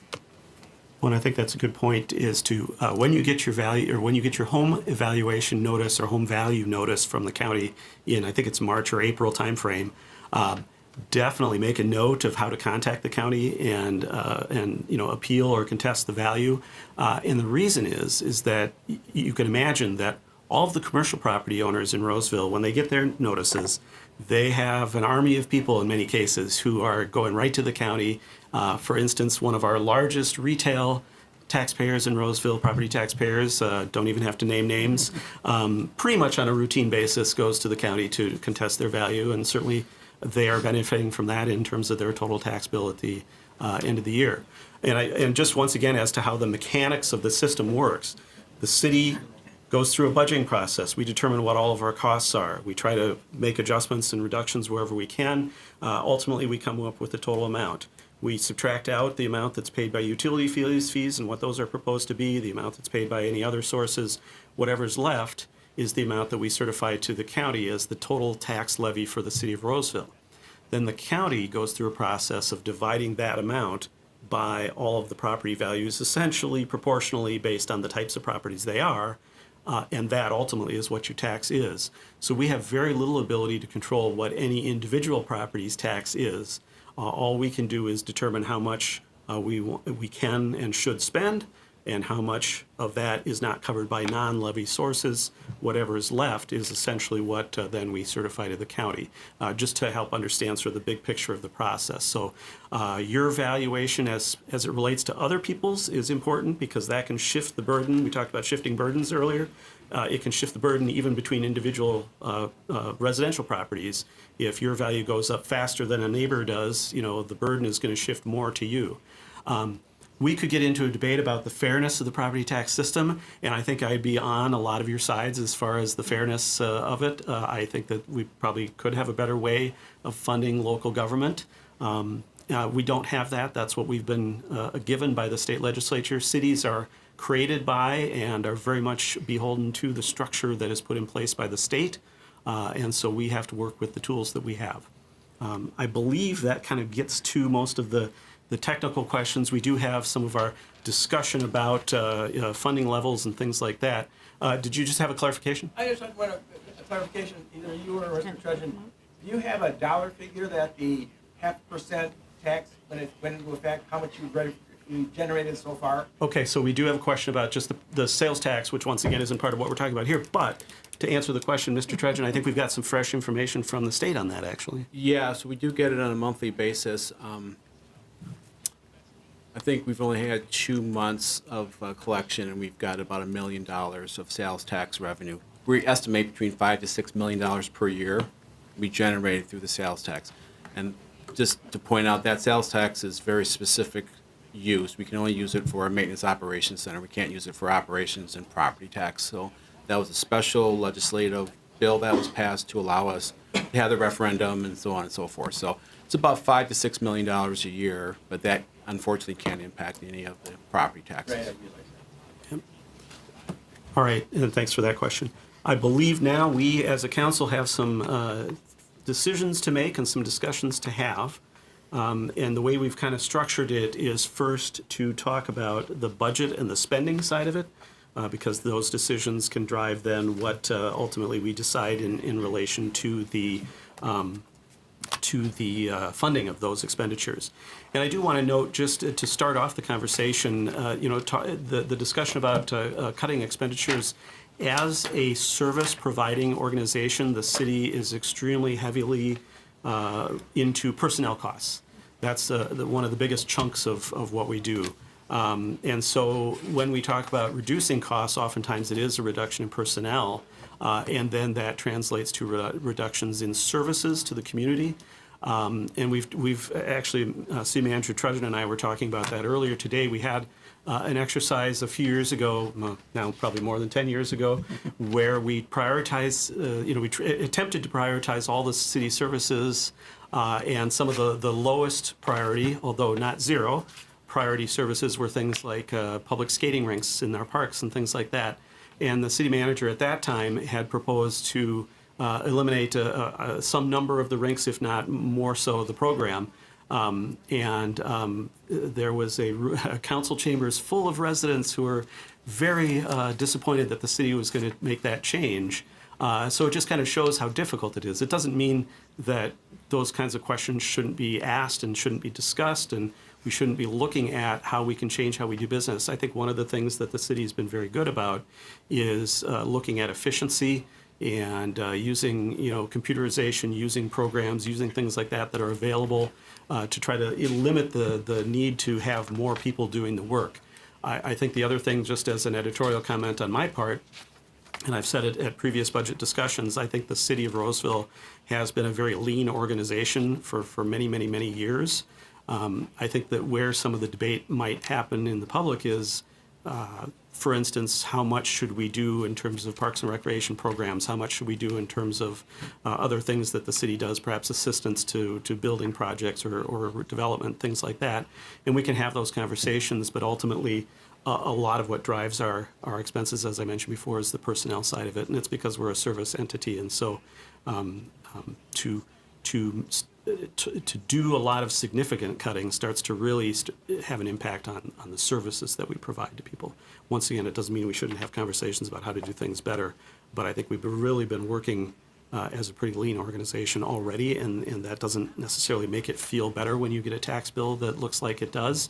Hopefully, we can continue to be good stewards of the city's money and the dollars that we do collect from our taxpayers, and ultimately the public is the judge of that. So that kicks off the conversation. On the budget itself, I think probably maybe the first item to talk about is, do we want to address the new tracks request?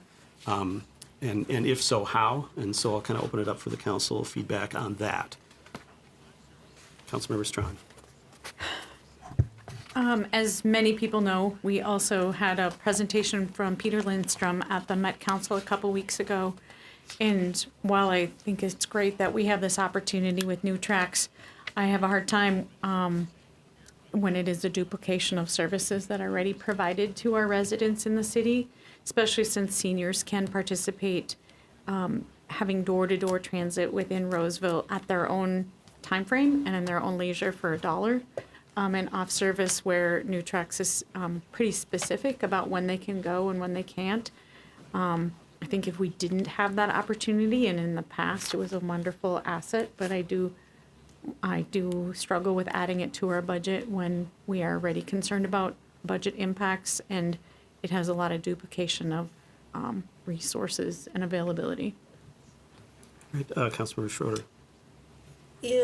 Especially, all the emails and calls and listening to everyone tonight and how people are concerned about and wanting us to dig deep and cut, it doesn't feel right to add another item like this in at this point. So I would not be in support of adding it to the budget at this point. It's not one of those must-haves.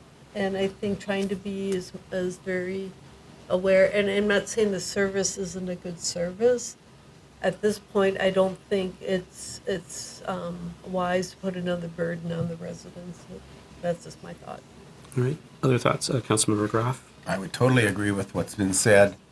There are other options. There's Metro Mobility. There are other, and the Met Council has a new program just this year, if I remember correctly. And people can get door-to-door service. They can get taken to their medical appointments. So I think that's a better source of that type of service. The system we're talking about that's proposed is only 1 day a week, and it's on a Tuesday. And I think it's in place right now. It's just that they're asking us to support it. I think we can leave that up to the other entities to do that. All right. And I completely understand that it's a bit of a different model, and so I'm not sure that it's 100% overlap with the Metro Micro service, which is much like an app on your phone that you call for a ride from wherever you are, and it's provided by Metro Transit in one of their Metro Transit small vehicles that has handicap access and things like that. NewTrax certainly does have the handicap access also. Their main point of business or their main function is to provide rides to people with disabilities to go to their employment opportunities through the programs that are available to those folks. A very valuable service that they provide, and their idea was that when their buses aren't doing that work 2 times a day, that they could be doing this circulator loop in these communities and serving primarily senior housing facilities where oftentimes people may not have the ability to take advantage of those apps and things like that. I always hesitate to ascribe lack of digital capability to seniors anymore, but I understand that sometimes having that routine regular service makes sense. But I do agree with the discussion about looking at adding it. If we did add it, I think the only way I could support doing it is if we did not levy support it, but rather use reserves. And it's a fairly small amount, but I think I'd like to see more about how the program sort of establishes over the next several months to a year, and we can revisit that at another time. So I'm with the rest of the council on that, so that I think addresses that portion of the budget or the budget discussion. Councilor Strachan. Could we request that it comes back to us with like an update? They had a revision on May 20 of 2025. Could we ask that earlier in the budget process next year, they come to us and kind of give us an update and see if there's something that's changed or something significant I think that May-June timeframe makes sense. I think it might be nice Yeah. for us to have a better understanding of what their service is and how it's serving the needs of Roseville residents. And how their other, seeking other sources has gone. All right, for the rest of the budget discussion, then, we do have the resolution in the packet to approve the budget for 2026, subject to any changes the council wishes to make. That is attachment 3. And as Mr. Trudgeon noted, it's all on the expenditure side, so it doesn't really get into the sources of revenue to pay for it, but it does include all of the public safety positions, and it does account for receiving the grants. And I believe the capital side of some of the scenarios we've talked about is not capital spending for 2026, but rather setting aside dollars into the savings going forward. So there's no actual budget expenditure increase for capital other than what's already been proposed, the $4 million increase, which is something that, as Mr. Trudgeon noted, fluctuates pretty significantly from year to year. Councilmember Schroeder. Just for clarification, if the city manager, in his presentation, he shows the budget presented as $81,257.27 on this. And in the resolution, it says $82,818. Yes. 470. If you That's just- the public safety. Right, part. I just want to Yep. make sure, because we did the presentation like this, I just want people to make sure they understood why the numbers are different. Yeah, thank you, Councilmember Schroeder. So yeah, the base budget was 81 million, some change here with the addition of the public safety personnel and such. 82,818,474 dollars. A lot of numbers there. So, so $82 million. So it's different from what was presented. That was the base budget in August, Right. and since that time we've advanced Right. to add the. I public know safety. there's a lot of numbers going around. Sometimes it's just It- nice yeah, to it gets clarify. confusing. Yep. Thank you. So unless there is discussion or proposals from the council for any reductions to the proposed budget in 2026, the next item to consider would be a budget resolution as presented at the $82 million and additional level. I'll make the motion to approve that budget. Second. It's been moved by Councilmember Groff, seconded by Councilmember Strawn to approve the budget by resolution attachment 3 at $82,818,474, which once again includes the public safety positions as has been outlined and accounts for those being funded at least in the next year and subsequent years in many cases with the grant funding we're expecting to receive. Discussion on the motion as the maker of the motion, Councilmember Groff. Well, first of all, I do want to thank everyone for coming tonight. I know these conversations are frustrating because when taxes go up, it's real money. We also all pay taxes up here, so believe me, we would like to keep this as low as possible. On the other hand, we do discuss this all year long. We try to look at budgets, we try to look at efficiencies, we try to look at expenditures that we can reduce or combine.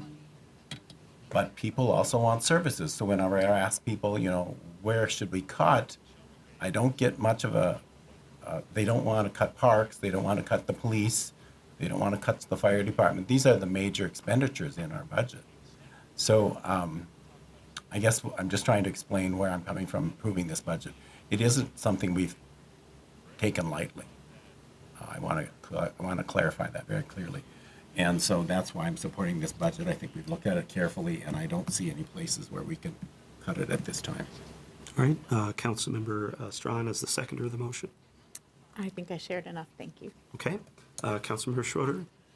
Yes, and I did wanted to just also add that I think we're constantly looking at things, and it's difficult because I'll just use an example. The staff came forward and said, well, if we close the leaf center, where people go to drop off their leaves in the fall and spring, we could save money.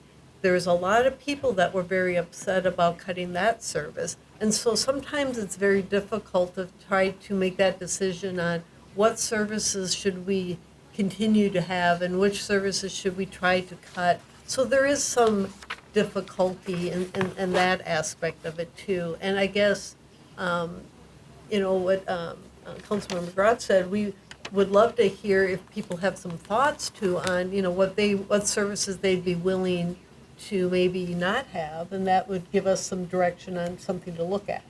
So because, we aren't opposed to some of that, but again, it is a difficult thing to do. All right, and I'll just add that that's not to say that we're easily swayed by a few loud people in the council chambers about issues. I think we try to still weigh the pros and cons of these decisions. In the case of the Leaf Center, I've actually moved from being somebody who was fairly supportive of closing it down to somebody who's now trying to look at ways to keep it open, but maybe do a better job of it. And the primary factor there wasn't even the cost so much. It was that the alternative is for people to take their leaves to Ramsey County collection sites, and the leaves get trucked from Ramsey County sites across the county up to a site in White Bear Township to get composted, and all that trucking and retrucking and all of that just didn't seem to be ultimately very environmentally responsible as compared to having a facility right in our community that people can take those leaves to. We still have some financial challenges with that, not the least of which is a fairly significant capital cost in the near future because we're on something like 30-year-old machine that we've been trying to keep running for a long time. and the replacements are very expensive as far as turning the compost. And we have very significant site limitations there, but we're getting off topic a little bit here. But anyway, it's just to show that these aren't easy decisions at all, and so we try to balance as much as we can and be as sensible as we can for the residents. But with that, we do have this proposal before us. I think it is responsible in the sense of providing for public safety. I think we get better public safety from having public safety employees who are not overtaxed on their time and are alert and responsive and well managed and supervised as they're serving on a shift basis. I think we get better public safety from having better support staff in the police department for handling reports and handling evidence and handling those various things that will be supported by that individual that we're looking to add this year. And so all of that, it still, once again, it doesn't feel great to have impacts to the property tax or to the residents for that. But I believe that in the end, with all the discussion we've had, that we've really tried to be both a lean organization, but also an organization that puts resources where they can be especially effective to address needs that are clear to us and present in our community. And so with that, we do have the motion before us to adopt the budget for 2026 by resolution attachment 3 at $82,818,474 again. All those in favor signify by saying aye. Aye. Aye opposed. That passes unanimously 4-0. That sets the budget. I believe the next resolution Be for the levy, attachment be for 4. the tax levy, And we right? have 3 different resolutions in the packet for your consideration, representing scenarios 1, 2, and 3. And just a reminder, scenario 1 does not have franchise fees. Scenario 2 and 3 do, but they use it differently. Right. And I do want to note a couple of things to kick off the discussion here as to the scenarios with the franchise fees. The franchise fees are being proposed in one sense and for one reason, because we're actually able to raise a greater amount of funds for the city's purposes with a smaller impact on the individual single-family residential properties. That is something that certainly has been appealing to me in the process, because we do have, we talked about how we pay for a lot of our capital expenditures out of savings. Each year we do an analysis of how those savings accounts are going to look over the next 20 years related to incoming dollars and outgoing expenditures. And we've got some funds that are really, struggling to keep up. And so I think the advantage of looking at the franchise fees from my perspective has been the ability to help those funds do better and not have a significant impact on the individual property owners that would be seen if we used property taxes to fund it. So the scenario 1 that's being talked about doesn't do any of that shoring up of any of those capital funds. It strictly just is the base budget from August and the additional fire and police positions and the grants that pay for part of that. That's all that's in the base budget. There's no additional help for funding our capital needs. That only comes through the franchise fee approaches. And so then it's just a matter of degree and whether we use some of the franchise fees to offset operational expenses or not use that to offset operational expenses. And those are kind of the choices we have. So that's what's before the council. Hopefully that's not news to the members of the council that are looking at it, but that's sort of why we have the 3 scenarios and what we're talking about. Mr. Trudgeon. It's not in the packet, but under scenario 2, the franchise fees, we will increase the amount of dollars going towards capital by $2.8 million. Under scenario 3, it'd be $2.4 million, as you mentioned. Scenario 1 does not add any additional dollars. And as I showed at last meeting here, and how those scenarios 2 and 3 could really impact for the long term positively those fund balances, that would also lead us to not have to add new levy dollars in future years, at least in the immediate future. Don't know what 10 plus years out looks like, but so that's some of the rationale, and that's just some facts and figures behind some of those decisions. All right, thank you, Mr. Trudgeon. So we have before us the 3 scenarios. And if the council wishes to have some discussion about those, we can do that before taking a vote or having a motion before us, or we can entertain a motion depending on what the council's desire is in this particular part of the decision-making process. Councilmember Schroeder. I did want to talk about a couple of the proposals. you know, especially, and I've gotten a lot of calls and emails, and we hear tonight too, this, what was on the property tax, proposed property tax that went out was a 12% budget. And that is. 12% increase to the levy. Right, sorry, you're right, to Yeah. the levy. To me, that is obviously way too high. I hear that loud and clear. I see that in my own property tax statement, but everybody else's too. And so, looking at scenario 2 and 3, the increases are like 6 and 7, a little over 6, a little over 7%. So I would prefer to see one of those scenarios because it would cut the property tax percentage by quite a bit. And I think that would help some people with relief what they're talking about tonight. So I would like to see, because the scenario 1 pretty much keeps it at the 12% or slightly under. And that just does not feel like a good spot to be for the residents. Right. And just important to note, too, that with the franchise fees, there is an impact to the property owners Right. with the franchise fees. I think But it's a different percentage. it's a different impact, yes. and it's the same impact for every property, no matter what your property Right. value is. It's still $3 for gas and $3 for Right, electric. And so that can be something that can be viewed as beneficial and something that may not, I think, you know, we don't propose to like change that every year. I think it's Right. typically, it's in place for a number of years before it's adjusted. So that's some predictability for people too, just to add to that Right, because point. otherwise your value and the percentage goes in, so you Right. could end up actually being, Right. yeah. I don't know if there's other discussion on the scenarios. Councilmember Groff? I would agree with Councilmember Schroeder's comments. I really want to keep this down as low as we can. I'm hearing loud and clearly from the residents and seeing it on my own taxes that we need to be careful with that. But I do look at scenario 2 more favorably because the capital funds are really important. We have to keep them healthy. And if those get down too far, there will be a place in the future where we're going to have to add monies into those. And the only way we can do that is from the levy, basically. So what I'm trying to do is even this out. I know it seems like a huge increase this year, but we don't want to see that keeping on and then even jumping further in 3 or 4 years when we have some of those funds coming and needing funds. So that's my reason for supporting scenario 2 or preferring that. Okay. All right. Other thoughts? Councilmember Strong?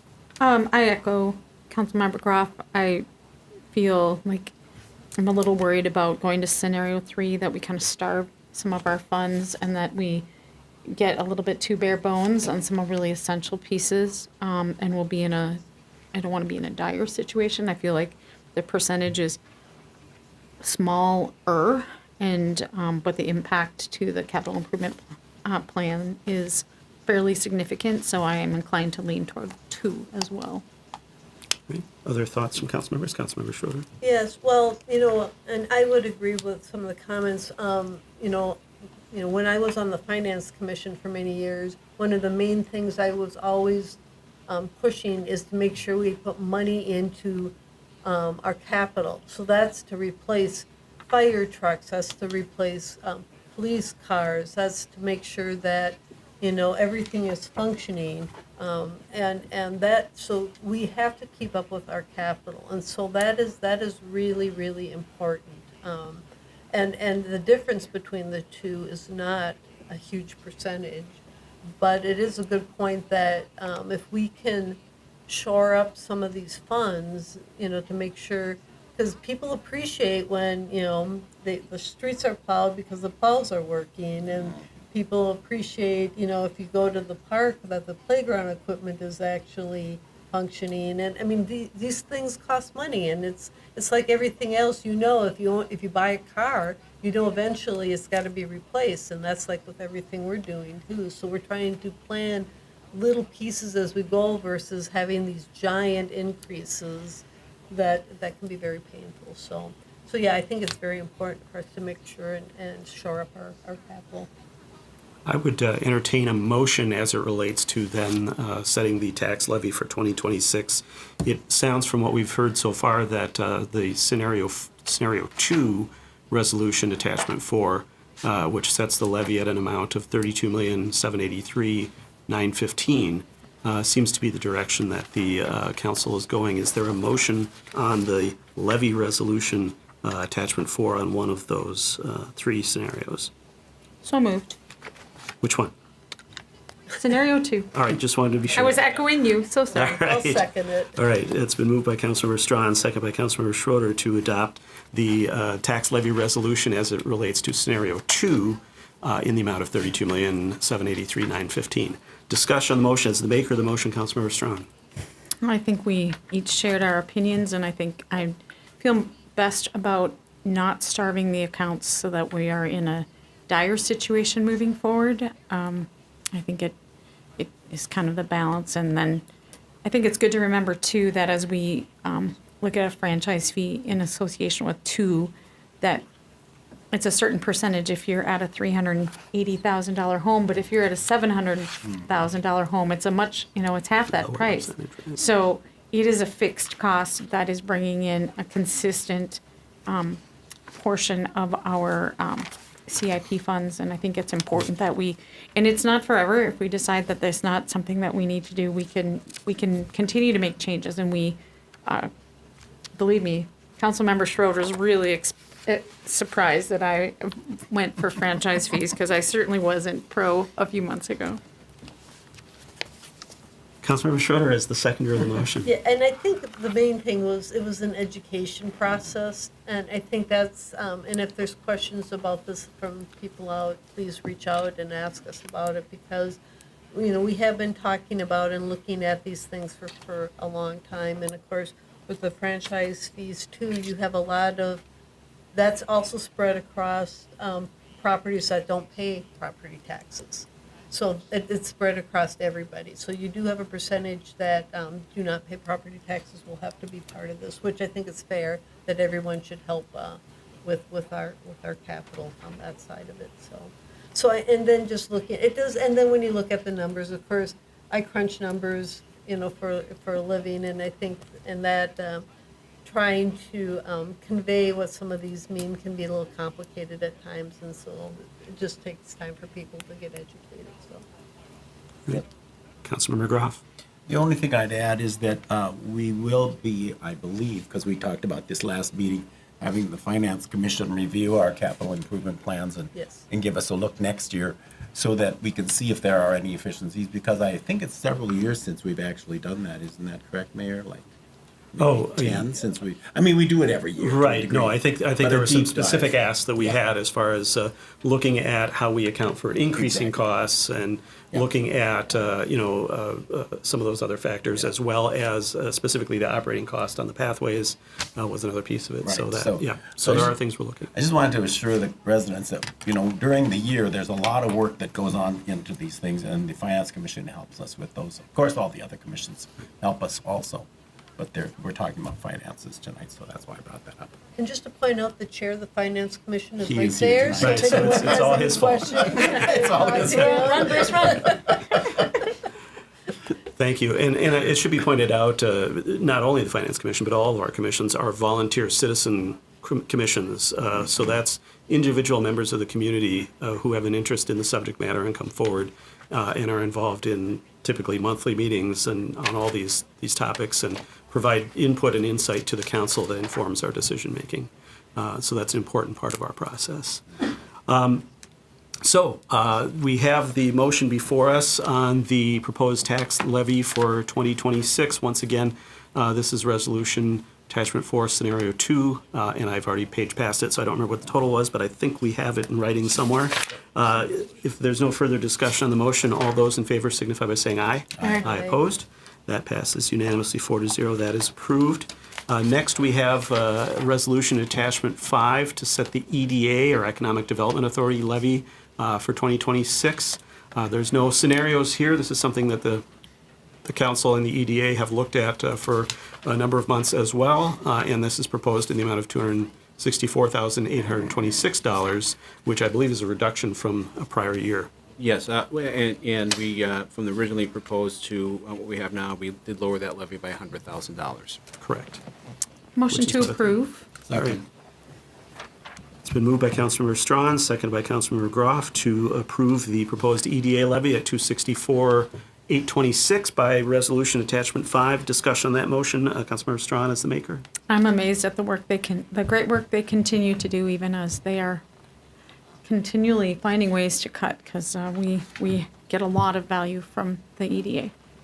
And as the seconder, Councilmember Groff. Nothing to add. All right, any other discussion on the motion for the EDA levy? If not, all those in favor signify by saying aye. Aye. Aye opposed. That passes unanimously 4-0. And that resolution is adopted. That levy is set. So next we have, because we've set our levy as we have, we pretty much have to take action on these franchise fee ordinances. I believe we can probably take both as a single motion to approve both ordinances. I think that's kind of how we did it with the base franchise ordinances last month. Is there a motion from the council related to the electric and gas franchise fee ordinances? Attachments 6 and 7. So moved.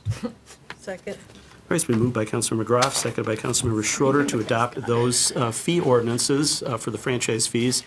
Discussion on the motion. As the maker of the motion, Councilmember McGrath. I think we've covered it, but I do want to, I know I've done this before, but I want to thank Councilmember Schroeder for bringing this forward last year and educating me on this subject. And I think the one of the pluses is it does spread the cost out among everyone who lives in Roseville, even the people who are not taxed at this time. So I think that's a plus to me. Right, and Councilmember Schroeder. I just, and I believe one of our residents pointed out it is a tax, and that's why we included it in, when we did the scenario look, to put the number in there, so people did see the number was added. We weren't trying to like not have that obvious, but it was really important that we, could figure out a way to cover this and make it as fair as possible, and I just felt that this really seem to spread the expense around much better. So, yeah. Other discussion on the motion? And I would just echo the thoughts about, diversifying the source of revenue for the city, both away from property taxes, but also including what are currently tax exempt properties, who certainly have users and employees that use our roads and other infrastructure, which is supported by the franchise fees as we're looking at, and so it does make sense. The other thing that's appealing, as I noted before, was the fact that it's fairly flat and is not dependent on your property value, and that includes for commercial properties. For commercial properties, it simply is a function of your account type. So if you're a large commercial property, you'll have a higher amount, but it's the same amount every month, and it continues that way until we make any kind of change over the years. And then likewise for smaller commercial properties, there are lower rates for those particular account types. And so all of that, and once again, the fact that we can raise more money to help solve the problems with the less impact on the single-family property owners was a significant factor in support. I believe at one point, and this is probably too low now that I think about it, but I was doing an analysis where adding 1.2 million of additional capital funding, not using franchise fees, because some of it is being shifted away from the levy, so that's why it was a net 1.2, was something like $12 or $13 in property taxes for that median property versus the $6. And so that's a fairly significant factor, once again, in my mind, in support of this approach. I agree that it is absolutely, it's a tax. The state law calls it a franchise fee, and so that's why all of our language refers to it as franchise fees as well, and that's how it'll show up on your bill. But I don't know that anybody has any doubt when they look at their Xcel Energy bill as to what all those fees are, as far as being taxes.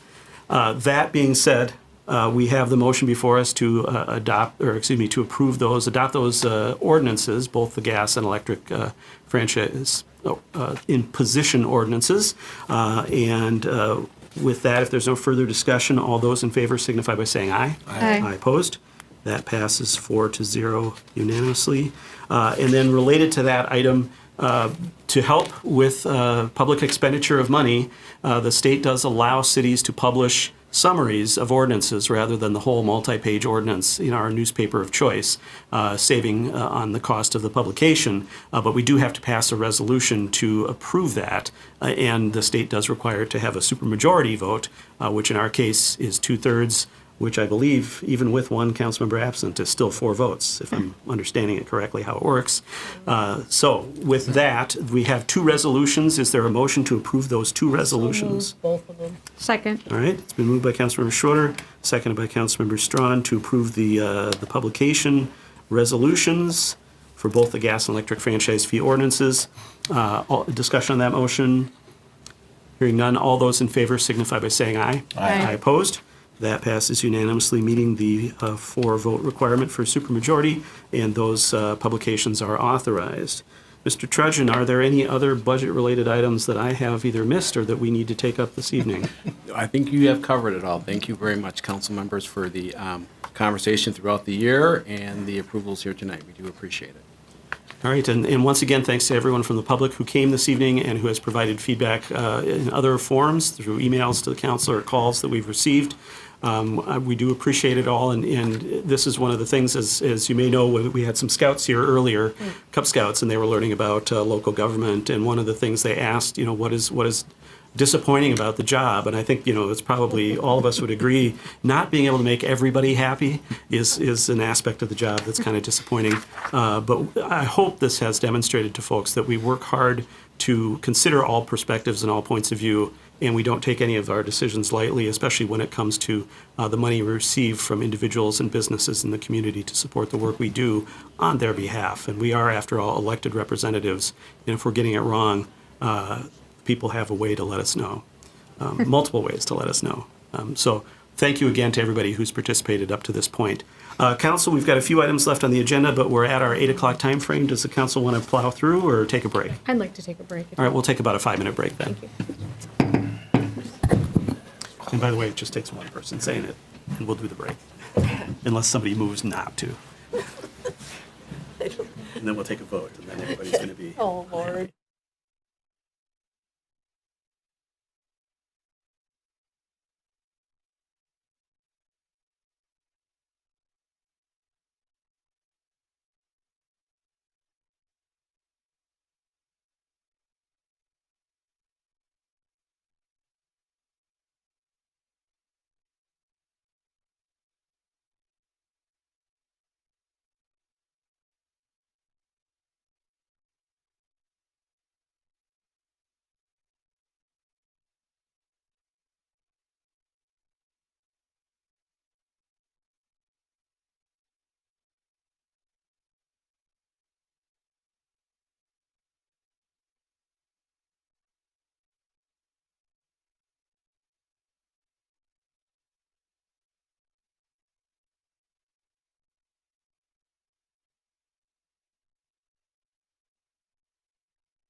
All right, we're back from a short break here to continue our discussions on financial matters for 2026. And the next item, well, we're shifting gears, I guess, a little bit because it's public hearing time early in the meeting.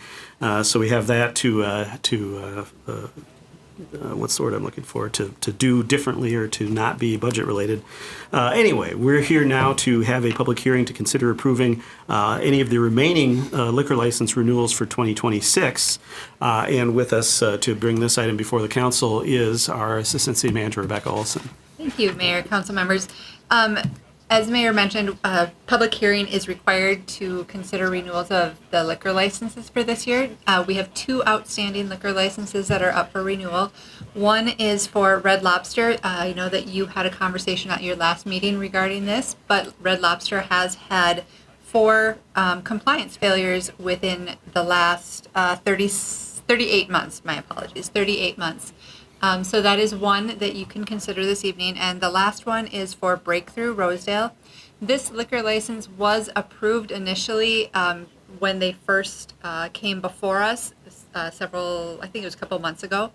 The reason it's up for renewal again is because they are not quite open. We are waiting on some final paperwork from the city, which I believe our deputy clerk just received today. So this is just a renewal of the liquor license for Breakthrough. They have a location in Rosedale Mall and are opening one that is outside of Potluck. So that's the second and final liquor license that is before you this evening.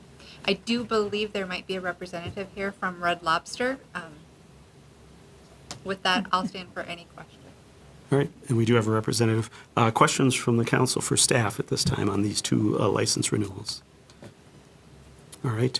If the representative from Red Lobster would like to come up and make any comments, this would be your opportunity to do that. We just ask that you introduce yourself at the start. Okay, hello, my name is Hiram. I'm the general manager over at the Roseville Red Lobster. I apologize, I don't have anything prepared to say. They just kind of told me I should come. Didn't give me much else on that. But we are aware of all the violations that we have. Since I've been there, it's been 2 of them. I started back in January 2024. I think one was shortly after that, and then the most recent one in this fall. The last time, I mean, the big issue with what it was, she was a more tenured or older team member that we had, and I think it was the big discrepancy in, all of our vertical IDs clearly do state that everybody's under 21. She was still doing the math in her head, kind of old school, and just made a miscalculation from what, when I had the conversation with her right after. And so that was why she did serve that alcoholic beverage to the minor. But we've went over it countless times now with the team, and it's nice. Most of the team that we currently have is a little on the younger side, so most of them have already had those IDs. And so they already know that when I was talking to them about it, they were like, yeah, what are you talking about? It seems like it's public knowledge for all of them. So it definitely will not be something, that happens again on our end with that. But that was basically, I don't know. Nobody had any questions. So. Right. Questions, Councilmember Groff? And you do the training every year as required, and have you done that this year? So that it Yep, looks yeah. really- So everybody after a year, when they take the course, it'll get reassigned to them all, and they'll have to redo it within 30 days. Otherwise, they won't be able to work with. And that's for new hires, obviously, as well, who weren't on last year. Yep, yeah, new hires as well within 30 days of them starting, and then every other team member after a year, it'll get reassigned to them.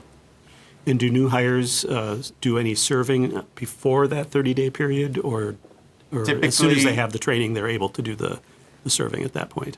No, they'll go through probably about like a month of training, so within like that 30-day time too. And one thing that I just implemented, I took from, so they'll have to go through like a validation, basically, and they'll have to serve, one of our managers. And so one of the things too, like we just started ordering an alcoholic beverage from them, and if they don't ask us, for our IDs, just pretending like we're a guest the whole time, then we automatically will fail them for it too. So just making sure they know from the start how serious it is. All right. Other questions from council members? I think it's important that you are here this evening primarily to talk about what you're doing as an organization to address this, because certainly it is concerning. if it's happening during our compliance checks, the question we always have in the back of our minds is, is it happening for members of the public who are underage and getting served? And that is not in the interest of public safety or, for that matter, in the interest of those young people and alcohol and related issues. So we do appreciate you being here this evening in that regard, and definitely encourage you to think about all of the things that can be implemented even beyond what you've already done, because we really, as much as we like seeing you, we really don't want you to be back In here this sense, yeah. for this reason. Right. Councilmember Strawn. We're working on an ID scanner too. Okay. But the old vendor that we had, I guess they weren't responding, so they're working on getting a different one though, just like an ID scanner as well too, so that hopefully. Is that like if you're like part of your point of sale system or separate from that? They just said up at our bar, at the bar top. I know we'll have one. I'm not too sure on the specifics if we could get one. I'm sure you could get another one at one of our POS systems as well too, though. I was just curious. Just having two. Okay. Councilmember Strawn. Well, I think the main reason that we are here today is because it's 4 violations in 38 months. So 4 violations in 36 months would be a revocation, and that would be the end of liquor sales. So I think we just really want to make sure you understand how serious we take it, because except for those 2 months, we would be in a revocation situation here.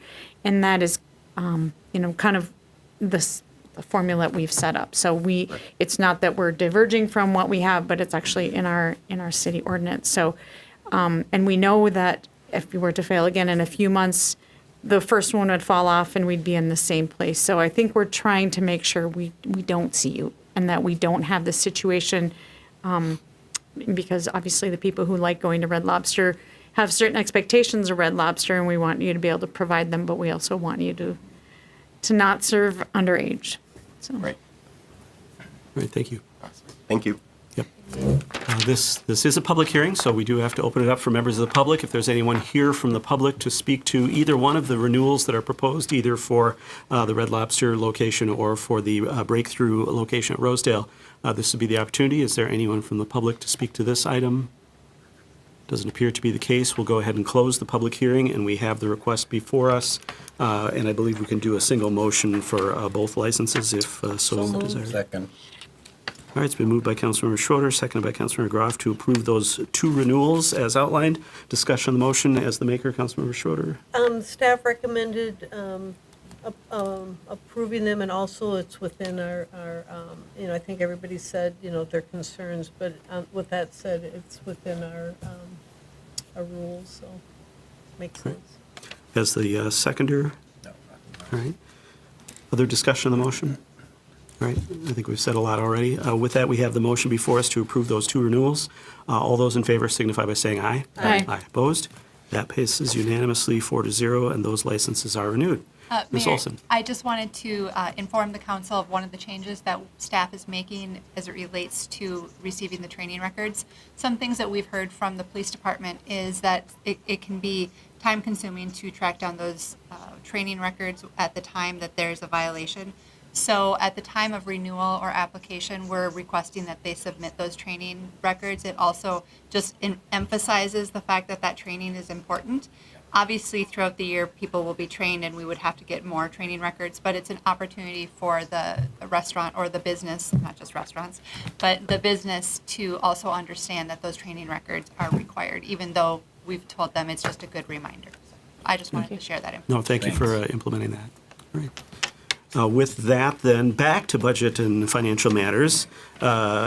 We are looking at item 7C on our business items this evening, which is to consider adopting the 2026 utility rates. And we've already had a little bit of information about those as part of our budget presentation by Mr. Trudgeon earlier, but I'll turn it over to our Finance Director, Ms. Petrick, to bring this back before us for our actual consideration at this time.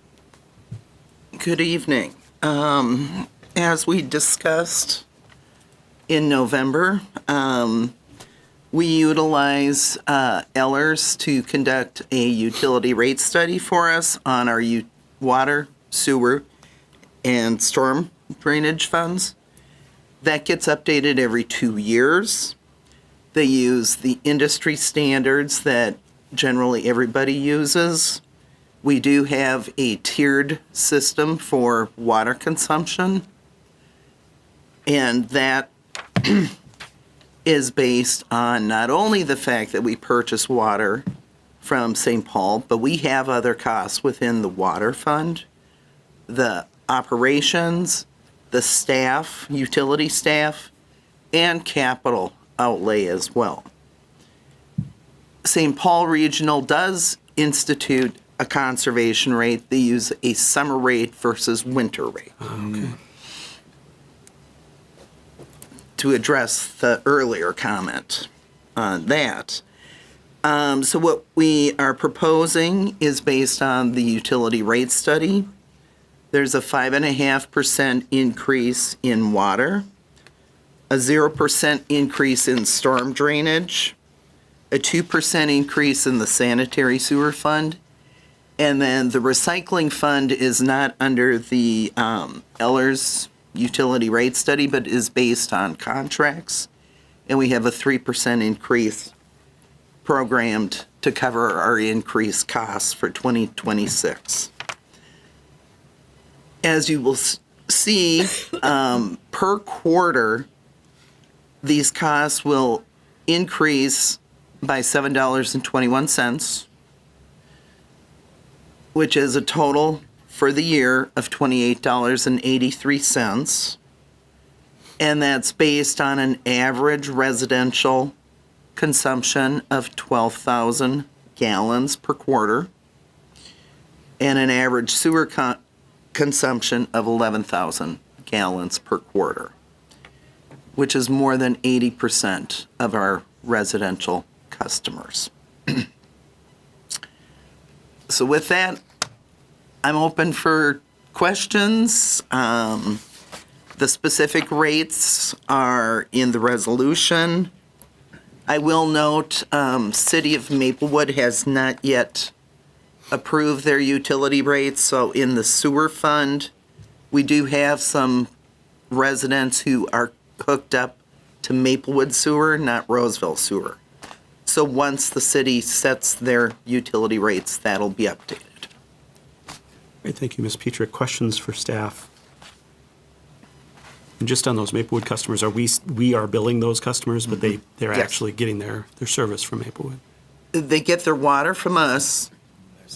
Their sewer goes through Maplewood. Got it. Okay. Great. Are there questions? We've got a resolution. I should open it up for public comment. Is there anyone from the public who wishes to speak to the proposed 2026 utility rates as outlined? That does not appear to be the case. Then we've got, once again, the resolution attachment 1 setting those rates with the note related to Maplewood. Is there a motion on that resolution? So moved. Second. All right, it's been moved by Councilmember Groff, seconded by Councilmember Schroeder to approve the 2026 utility rates as outlined. Discussion on the motion, Councilmember Groff as the maker. No, thanks to the staff for going through the numbers. And it's all necessary, and that people expect sewer and water from the city, so we have to be funded. True enough. Councilmember Schroeder is the seconder. Other discussion on the motion? All right. And I thank Ms. Petrick for clarifying the winter and summer rates from St. Paul. That means that I had misspoken earlier, and I apologize for that. With that, we've got the motion before us to adopt that resolution setting those rates. All those in favor signify by saying aye. Aye. Opposed? That passes unanimously 4-0, and those rates are set. And I believe this is our last financial matter this evening, at least under our business items, item 7D, which is to consider adopting the 2026 fees and administrative penalties for various purposes in the city that aren't utility fees. Mr. Trudgeon, I believe this is your item to bring before the council for our final consideration. Yes, thank you, Mr. Mayor. Just real briefly, the council did review these fees on November 10th. I think there is one note for one adjustment that has been made since then. The report does have some detailed information. We do have staff here to answer any questions you have, but we are looking for you to adopt the ordinance amending Appendix 8A in the city fee schedule. All right. Questions from the council on the proposed fees and administrative penalties?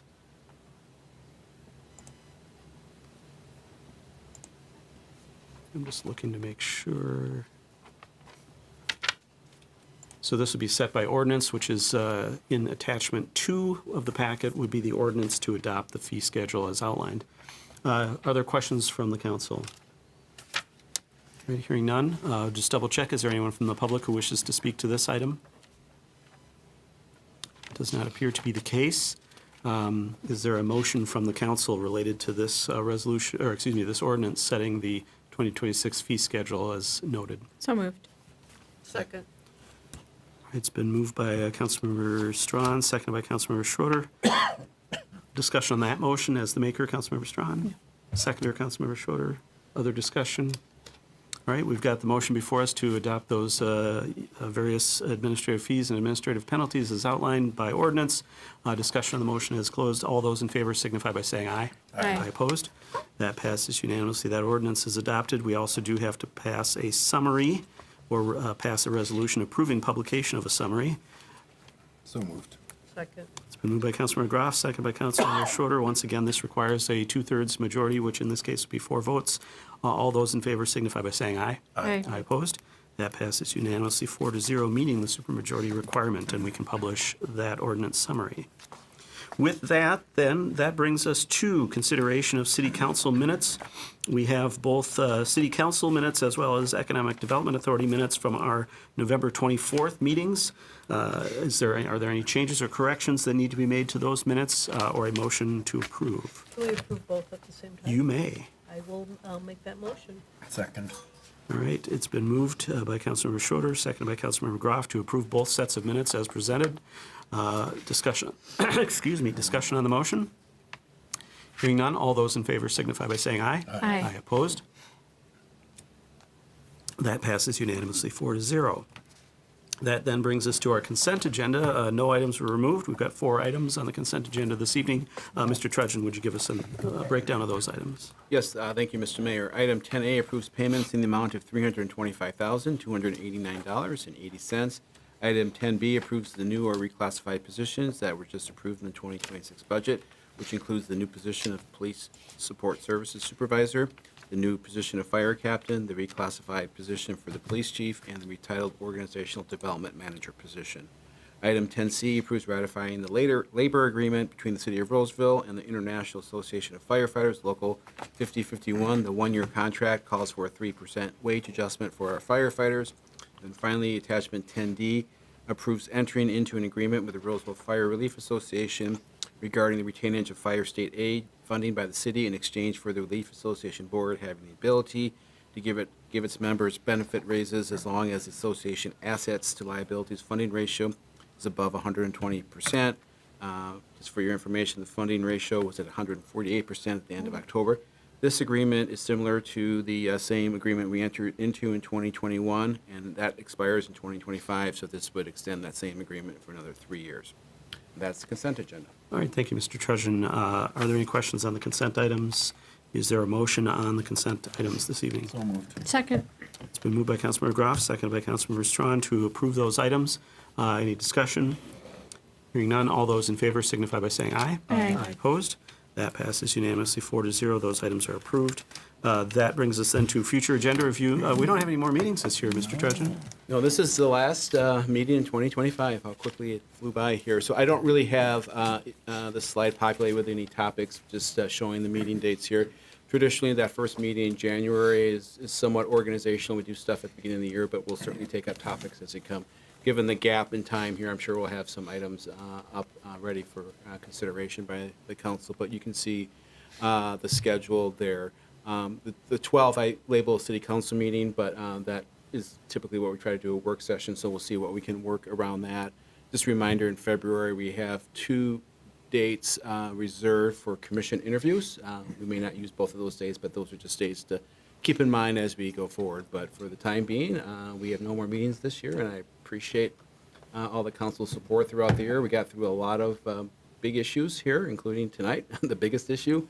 But I appreciate working with you and wish you all a happy end of the year and happy holidays. All right, thank you, Mr. Trudgeon. Are there any questions on the future agenda review or reports, announcements, councilmember initiated items for future meetings? Hearing none. We do have one more thing we have to do this evening. which is to consider the discussion or have a discussion as it relates to the potential purchase of property. And I will note that under state statutes, section 13D.05, subdivision 3C, and I should note back up. So Minnesota statutes require cities to hold their meetings in open, available to the public, but there are certain exceptions, limited exceptions, this being one of them, which is once again to discuss the purchase or sale of property. And that's in that section as outlined subdivision 3C. We're this evening considering the potential purchase of property located at 1145 Woodhill Drive in Roseville across from the city campus, or at least a portion of that property. As is noted, we can move to a closed session to do that. It's advantageous to the public as the financial support for the city that we are able to conduct those negotiations out of the public eye in the sense of not giving away the city's position, disadvantaging the taxpayers and their use of funds to purchase property. With that, then, unless there's any further things I need to do as far as what the attorney would say, I do want to note from a perspective of viewers who may be watching this meeting either now or streaming later, and for our producers in the chambers here tonight, that as is usual with these closed sessions at the end of a meeting, once we move to the closed session, we'll be going off camera for the remainder of the evening, but we do still have to, after our closed session, reopen to the public, which we will do remote from the council chambers here, and then officially adjourn the meeting. But we won't do that on camera, so this is the last you'll see of us. So with that, is there a motion to move to closed executive session under state statutes? Second. All right, it's been moved by Councilmember Groff, seconded by Councilmember Schroeder, and I'd have a brief comment after the vote. So with that, all those in favor, if there's no discussion? Aye. Aye. I threw you for a loop there. You don't want to leave. Opposed? The way you phrased it was No, yeah, this was different.